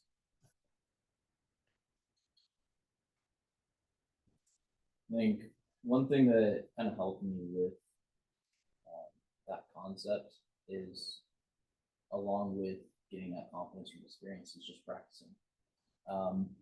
I worked a lot with Tanner. He was training really hard in the off season, preparing for the summer. And the more that I dove into the pitch and did my role plays and tried as hard as I could, the more I knew what to say on the door, so I wasn't freaking out, right? It helped me with that valley of despair to say like, oh, I've done this before. Like, this isn't as nerve-wracking as it seems. Yeah. And I know what to do. Just I know the steps. And I can attest to that too. You were here at every training. I saw you here all the time. You and Tanner were putting in the hours. Does that mean that the Valley of Despair didn't exist when you first got out the area? Oh, it existed, did, yeah. Right? Carter. So I actually think there's two things. One, extra trainings are essential, especially the first month, like making sure everyone's showing up, like splitting into groups, and then like as a leader, like making sure everyone's confident. Yeah. The second thing is, I think it goes back to Tanner's and your training so far. Just having them hold on to this vision that they've created and just say like, yeah, it sucks right now, but you're just gonna get so much better. I like Tanner's brother. I've never met him. Ryan. He's a great example, but his first year he sold like 20 accounts. 18 accounts. And then his second year he sold like 150.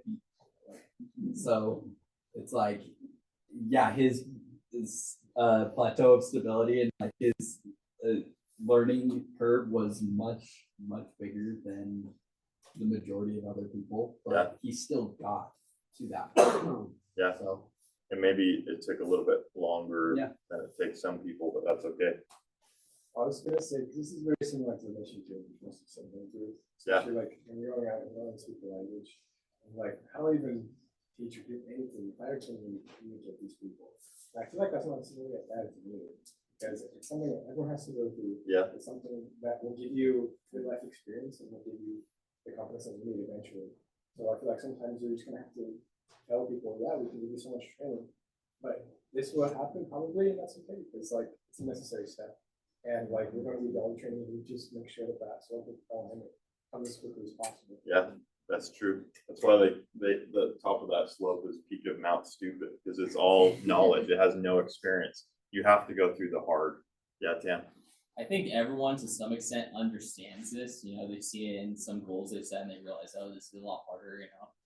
But something that's helped me a ton is like one of my first trainings that I do with someone like one-on-one or a group setting is I literally show them this roadmap. Same. Yeah. Because like most people, like they don't see the plateau state sustainability. They only see the peak amount stupid and then the drop off. Yeah. And then either someone crushes it or they don't, right? But everyone, if they put enough time and effort and experience, they end up hitting that plateau. Yep.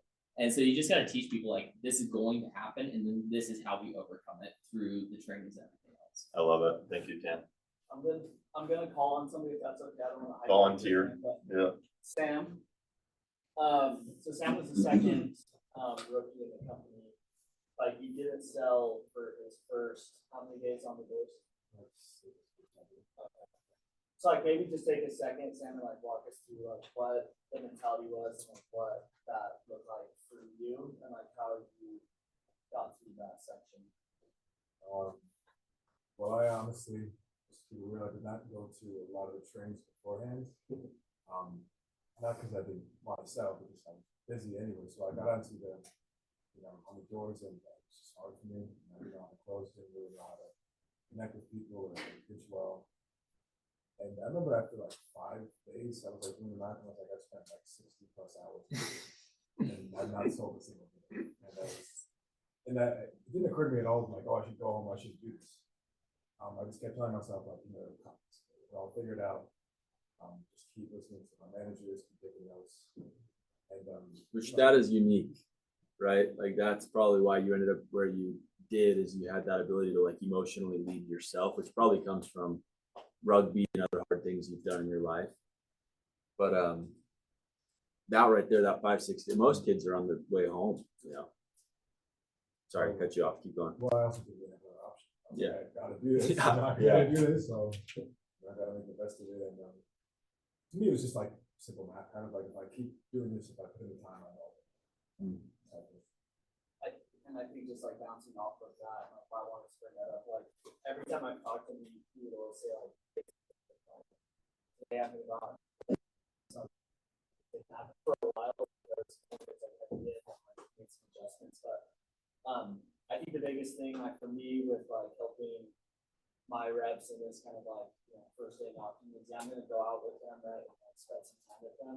Yep. But like prior to that, like on the drive out, usually conversation is like today's gonna be tough, like so like I did sell my first day and I ball out, right? Like there's a process to this, so don't just get discouraged on yourself. So I think expectation is half of it, and then I think the other half is you breathe hope into them, like cool, like that was really good. Not there yet. Let's go hit a couple more doors. Cool. I'm gonna leave.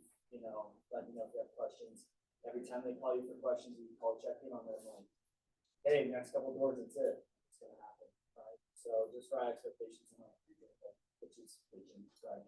What's usually the response for you for first year rookies when you're communicating expectation? Do they get like downtrodden by knowing that there's going to be a valley of despair, or do you think they can expect that from what you're telling them? No, I mean, I think for most people who come and knock, they're like return missionaries, right? So it's really easy. That's like my usual go-to. Like, this is a lot like your first week in the mission today, right? Like, it's Hell Week, Navy SEAL Hell Week. A lot of things are gonna be there. Like, you don't want to, you don't want to like put a cap on the that you're not gonna sell today, right? Because like, I mean, we had Jonas and stuff that sold his first door, right? His first day. So it's just like it happens different for everybody. But I had that similar conversation. Like, there's gonna be some things to learn today. You might see success, you might not. But like, the effort and the time is gonna produce results, and you just need One other thought. Sorry, I'm talking a lot today, No, but please. the like knowing your people and knowing what their history is can help a lot, because like in Sam's case, it's like, bro, this is gonna be like rugby. Like I'm sure when you started, it was uncomfortable. It took time, right? Missions are another. Missions can be a great example. With my little brother, it was football. Like Kyle was a decent football player growing up, and then all of a sudden he habits changed, commitment changed, and he became, one of the best players in San Diego. So being able to speak to dude, this is like football. This is like your mission. You're in the it sucks portion, but belief and vision, and then at some point results start coming, and then you don't have to be pouring into them quite as much, because then they get to go start to see oh, my success is leaving clues, self-producing. Yeah. I love that. Thank you, guys. Okay, the next part, do the work. We harp on this quite a bit, which I think is super important as leaders too. I have a couple Shettlers, Carter Groom, grinding all day, selling his 10th account at 9:30. That's a good example of a leader, right? And then I had to put Gabe in there because Gabe is probably one of the hardest working people in our company. And he's doing the shaka, so I thought that was cool. But the quote from the book says, great leaders don't expect anyone else to do anything they haven't done themselves. They get dirt under their nails and mud on their boots. So we're going to kind of go back to the vision. How can doing the work yourself help your vision for the team? How does that support? How do they support each other? Adam. Just share experience. I remember there's one time where it was Cameron and I think a couple other guys were knocking in the same hood that Monty was knocking in. And I remember their reaction, him specifically, he was like, dude, we're gonna dominate. Wow, okay. Dude, they both did really good. And so then we went going back into it. I remember there was what was it? We were knocking near just home base, and of course knocking around those homes are hard, but I just kept reflecting back in that experience. That helped me sell a ton more, because I knew it was we have something that separates us from other people, and if I just keep remembering that, then I'm gonna sell. Yeah. Remind me, how many did you have some reps that came out with you last year that you recruited? No. Okay, any other thoughts, Carter? I think Tanner was a real good example of this for Team straight Delaware. up. We had a vision of $2 million in sales and revenue. Tanner was always the one that I was looking up to, seeing that he was working his butt off, getting there on the doors earlier than one, and staying out as long as he could, just working as hard as possible, not taking breaks. And with that, that work ethic, you could see where he's making those sales, that everyone else on the team was very much encouraged by that, and felt that we 100% could do it with that kind of leadership. Yeah, that's so true. Tanner's a workhorse. That's great. Yeah, this year for you guys that are in your second year, you're gonna feel a healthy amount of pressure as a leader to go out and perform. It's gonna be awesome. And there might be some sleepless nights because you bring out a ton of dudes that want to see you perform. But you'll see that you're gonna perform better as a result of it too. It's a good pressure. Okay.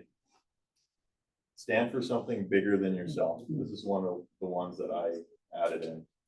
So life is not as important, or is not important, except in the impact it has on other lives. So I want you guys to take out something to write on, whether it be your phone or a notebook. I'm gonna do a quick exercise. I want you to list out the names of 2 or 3 people who have had an impact in your life, who are heroes of yours. So parents, leaders, coaches, whoever. I'm going to give you a couple minutes because I want you to list out what they did or said to make an impact, and how did their example make an impact. So 2 or 3 people. Give you guys like, what time are you running? Give you guys like 2 minutes.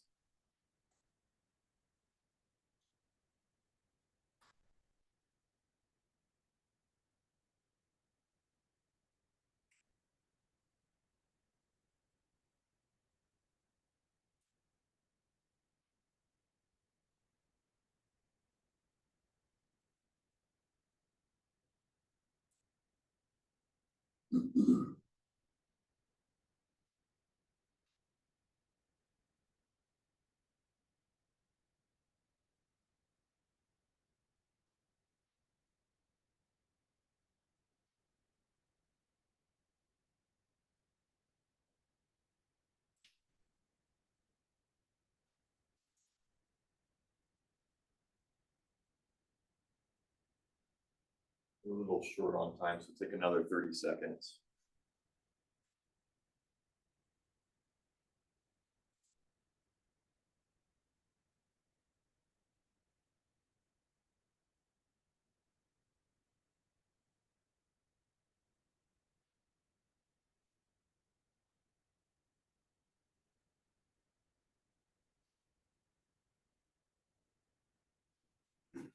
Okay. Keep that in your mind for a second. Now I want you to imagine the people in your life, your family, friends, classmates, neighbors, teammates, teachers, and especially your reps from last summer. If you had reps or reps for this summer. How many of them, if they did this exercise, would write your name down?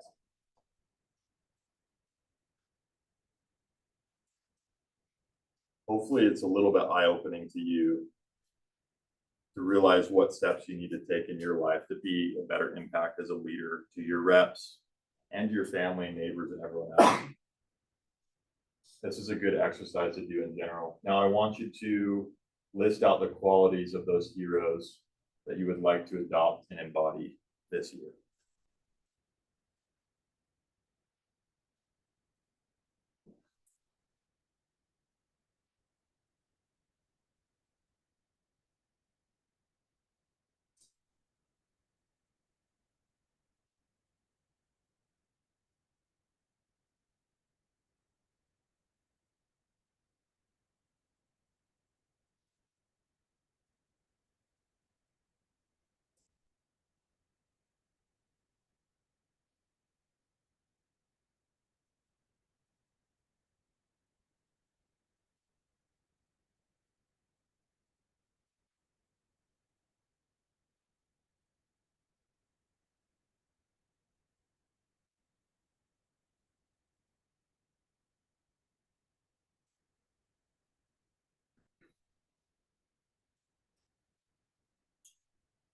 I'm going to skip a couple slides because we need to get done here.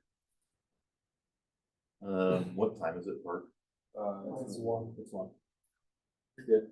Probably wrap up. Should we play this video? Sure. Or? Yeah, no, we're good, dude. Okay. Finish up. This is great. This is a Tony Robbins video. So if you don't know who Tony Robbins is, you should. He's asked by this guy attributes of a leader, I think. But Parker's gonna pull it up real quick on his phone. Yes. When are We have to line it up with well, whatever. Should we just play the audio? Yeah, actually, let's just try to tap it at That's the what I was same just gonna time. say. 3, I am fearless time at the same time. 1, 2, 3. Yes. Wow, we killed that. That's the first thing, as you said, like to my friend over here, you gotta lead your people. You gotta learn enough about the job that you hate and then lead them. And what I wanted to ask you is, well, being sort of on the front lines of things, how do you actually, or what are your ideas on leadership? And you gave some examples to me, like for example, you sort of come up with a plan and then you ask the questions. So that's one strategy. That's only one part, yes. I was wondering if you could share maybe 2 or 3 more. Sure, I'll be happy to. My number one belief about leadership is you're a servant. Here's what I mean. Here's what I mean specifically. The word hero, that is the archetype of like men and you and I bet. Is it true that inside of you, you really want to be the best? You want to create the best, share the best, do the best? Is that a metaphor for you in your life? Absolutely. Yeah, me too. So I think people in this room tend to have that as their metaphor. So all of us at some level, man or woman, wants to be a hero. The word hero, its Latin root means servo. Servo means servant. It actually means slave. The hero, why they're the hero, is become the ultimate servant to something larger than themselves, people and so forth. The person who thinks they're going to lead by demand or by position can only lead for a short period of time. But the person whose idea of serving is, my belief is, if you can find a way to take any group of people and help them to experience their needs at a richer, deeper level than anyone else, then together you guys can get anything done. Anything. Now, it may not work the first time, but together you can get to that point. Because needs are ultimately what we're after. We're not after the vehicle we think we're after. You want $1 billion, then you get it. I have plenty of clients, and I will tell you, it is not the end game. And so then they go after their second billion. Or you think it's getting married, and then you get it, and you find out it's not the end game. There's certain needs that have to be there, and the ultimate needs are growing and giving. Because you only can feel so good filled up by yourself. So my core belief is, I got to serve. If I serve, I can lead. Because I believe motive does matter. If my motive is just to get you to do something for me, there's a certain amount of power that I can get to do that if I strategize, if I think, if I feel, and also if it serves a greater good, even if I don't intend it. If the bumblebee goes to try to get the nectar it wants, its selfish goal, I believe there's a higher power that guides it all. And when that bumblebee goes, it doesn't intend to give anything but pollen sticks to its legs. As it goes about trying to get what it wants, that's how flowers are created. I really believe that everything has a web of connection. If your intent is to serve yourself, you're still going to serve something more than yourself, and you're going to get a certain amount of insight. If your intent and your motive is to serve something yourself, but also something more, just your kids, then I believe you get a different level of insight. And because you're serving more of what serves life. It's not just me. It's me and my family. If you're trying to serve a community, I believe you get a different level of insight. If you're trying to serve humanity, you get a different level of insight. I get emotional thinking about it because this is why I do what I do. So when someone stands up, it's not about business, it's not about anything, but about serving them. So I will use abrasive or creative language. I'll use whatever it takes, humor, stupidity. I'll make fun of myself. I'll challenge. I'll do anything to serve. That's why I'm here. I don't need to do more, but I love to see someone free and alive and lit up. So when that's your motive, no matter how people perceive you outside, if they're around you long enough, you can't hide what your real motive is. And they'll see it and they'll feel it. Motive does matter. If it's to serve something high, it'll be that. That doesn't mean you don't get served too. And in business, you got to be served. Or I used to do business and I lose money in the business and everybody else is happy. And it was wonderful, except I had no business. So it's, killing the goose that lays the golden eggs. So I've learned to put that balance in. But that gives me power. That's why time disappears for me. Because I'm not about getting some action done. I'm about the outcome. Question. We talked about, Okay, Jackson, I want to hear from you, man. Thoughts, takeaways. I mean, the whole thing is just, it's super powerful. At the very end there, I was actually typing in my notes, like killing the goose that lays the golden eggs. If you're doing everything that, like if you're trying to take all the power and you're not trying to give, like he was talking about insight, which is super cool, but at the same time, you may come across somebody in your team that if you're focusing only on yourself and you lose that person, then you just killed like a future that could have been. And which is what I was typing, which I feel like is massive takeaway from that. Maybe a little different takeaway.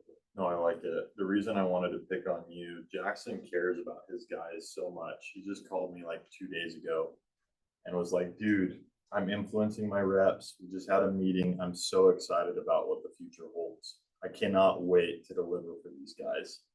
And that's what a true leader is. Jackson is an amazing example of that. Any other thoughts, takeaways? Something he said was, I love to see someone free and alive and lit up. And I think that's kind of why we're all here. It's like we feel free and alive and lit up about this. And so we want to offer that to everyone else. My best friend from 3rd grade, she signed on with us. She's always like never really been in a position where she's been around people that are enabling her to be who she really wants to be. And I'm so excited to come here and like kind of tap into the potential that she has and opportunities for this. That's so cool. I love that. Thank you. Yeah. Any other thoughts? Emily, I want to hear from you. You've been quiet. I'm going to volunteer you. Here? Yeah, I got like 30 minutes ago. Yeah, I think it's just it's way more motivating when you focus on something more than just yourself. Because you can get satisfied with your progress. Like, okay, I've made enough money, or like, I'm doing well enough, so like it's fine. But if you have a goal that's bigger than yourself, then you're gonna continually strive to do more. And then also, help everyone around you. Yeah, I love that. We talk about why quite a bit in this job because whys are really important. And I think one of my biggest whys, and hopefully a takeaway for all of you guys here, and I'm trying to work on it still, because my why is like my family, my community. Like I want to make an impact. I want to make a difference for you guys too. So hopefully that paints a good picture of like, I love his influence thing. If your focus is only your benefit, you're going to benefit yourself. There's no doubt about it. But if your focus is your family, your influence is larger. If your focus is your community, your influence is larger. If your focus is human, like mankind, then your influence is larger. Okay, the last little bit. Generously lead. You can have everything in life you want if you'll just help other people get what they want. They kind of coincide with each other. And then this is another quote from the book. What you have to give, you offer least of all through what you say, in greater part through what you do, but in greatest part through who you are. So what does generously leading mean? Like what does that mean to you guys when you hear generously lead?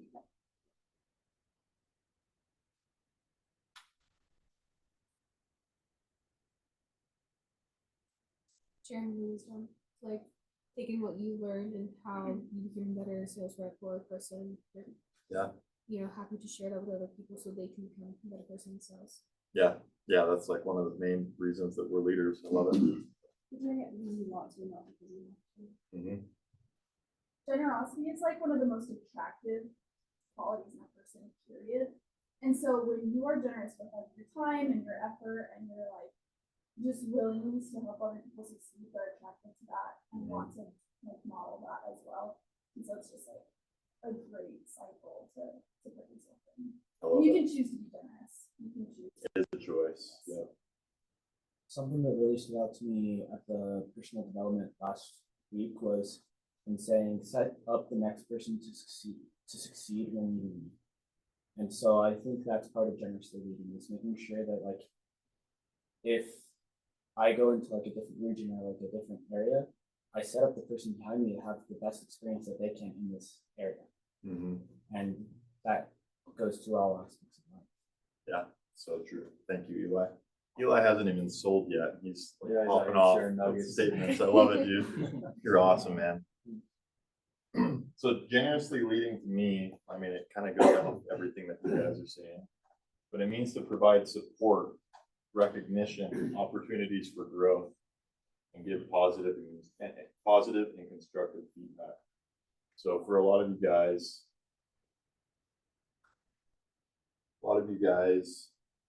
are going to be stepping into a leadership role this year, and you're going to have the opportunity to support your reps, give them recognition, There's nothing that provides more respect for a leader than when they shout you out for something that you did, which is why I put this picture of paws getting thrown in the air. It means to provide opportunities for growth, just like the valley of despair, right?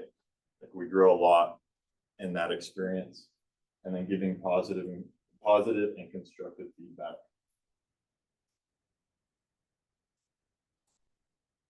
Maybe that error that came up might have just hit.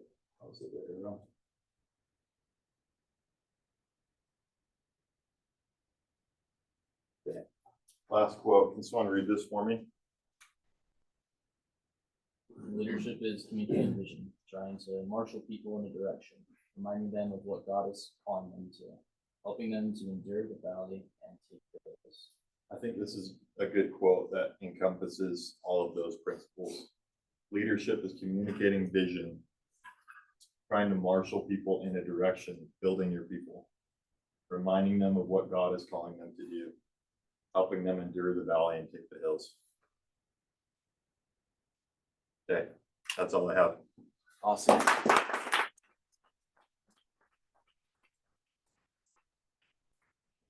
Those were amazing. Seriously, Tanner and Carter, thank you guys. Those were lots of nuggets. And anyway, I think we've all been inspired today. I just wanted to finish with maybe just some takeaways, just application. What are you guys gonna go do now to apply this stuff? What are maybe a couple things that you guys have learned today? We'll finish with just this, and then we have some food that's been here for a little bit. So let's eat. But any key takeaways, things that you guys maybe notes that you've taken today, written down that you're excited to go apply, or just nuggets that you're excited about?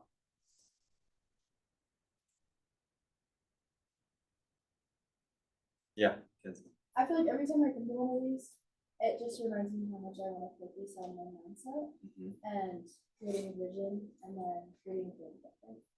And then also, when you do that, it influences people around you too. And just knowing that, like, as you put in the effort, you're going to see results of that too. So it just is always reminding you to do this. Awesome. Thank you for sharing that.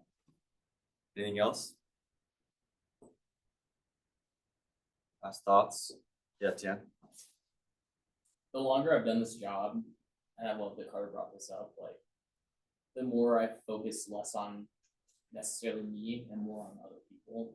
And I found a ton of joy in doing that. Like Parker would always say, like in recruiting meetings, I'm at a point where I'm super passionate about helping guys like you win at this kind of thing. I was like, okay, cool, that's a great thing to say to recruit. But then I realized it was true. Like he actually has a ton of joy in helping other people. And that's something that I've also realized I have a huge passion for. I love seeing people win. Like it's especially true with my younger brother. Like to see a 16, 17-year-old kid go out and kick butt and make a ton of money, like you can go back to high school, like that's amazing. But to see every single person on my team do it, it's incredible. It's an amazing feeling because I know I had a part in helping that process, and I get to give back on everything that I've received from my lives. Cool. Love that. Any last thoughts? Cam. I was just thinking, like, when both Carter and Tanner were talking, big leaders have big vision and they kind of create their own outcome. And like natural leaders will just emerge from the pack and like start to take the reins on what they want to be in life and what they want to do. And so, like, I mean, if you're in this room and you don't feel like that's you, then like no one's words is gonna like make you take action. I think that you just grabbing the reins, taking control, and like telling your regional, this is my goal, this is my vision, is the best way to truly like go make the income you want and reach the goals you want. Because like in the end, the words mean nothing if you're not going to take action on your own life. Yeah. And I mean, I've seen that with Parker. Like Parker always passed the vision with me and Tanner, Parker. But if we don't take action on our part, we don't go make it happen or tell him our plans, the region's not going to make it happen. And so on a smaller scale with your own team, if you want to go do 2, 3, 4 million in revenue, make plans, go make it happen. And I think Carter and Tanner are both great examples of that. Cool. It's never been easier ever to go make 100 grand in the summer at Pointe. Go recruit 5 to 10 friends, go sell a couple hundred accounts, go make that kind of money in the summer. And that opens up amazing opportunities in your life. And along the way, you get to impact a lot of people and bless a lot of lives and make a lot of friends. And so I'm grateful for what we do and what we get to do together. So anyway, I'll finish with this. I know every region has some incentives running, and most of those are running through up until Christmas or through December. So go hard over the next little bit. Let's keep hiring. I'm excited, and next time we connect, we are going to start to shift gears and really focus on summer and prepping for a really big year. So anyway, we have J-Dogs here in the back, and go grab some food. If you guys want to connect with your regional, I recommend that you do that. And the game starts, I think, in, I don't know, 20, 30 minutes. So cool.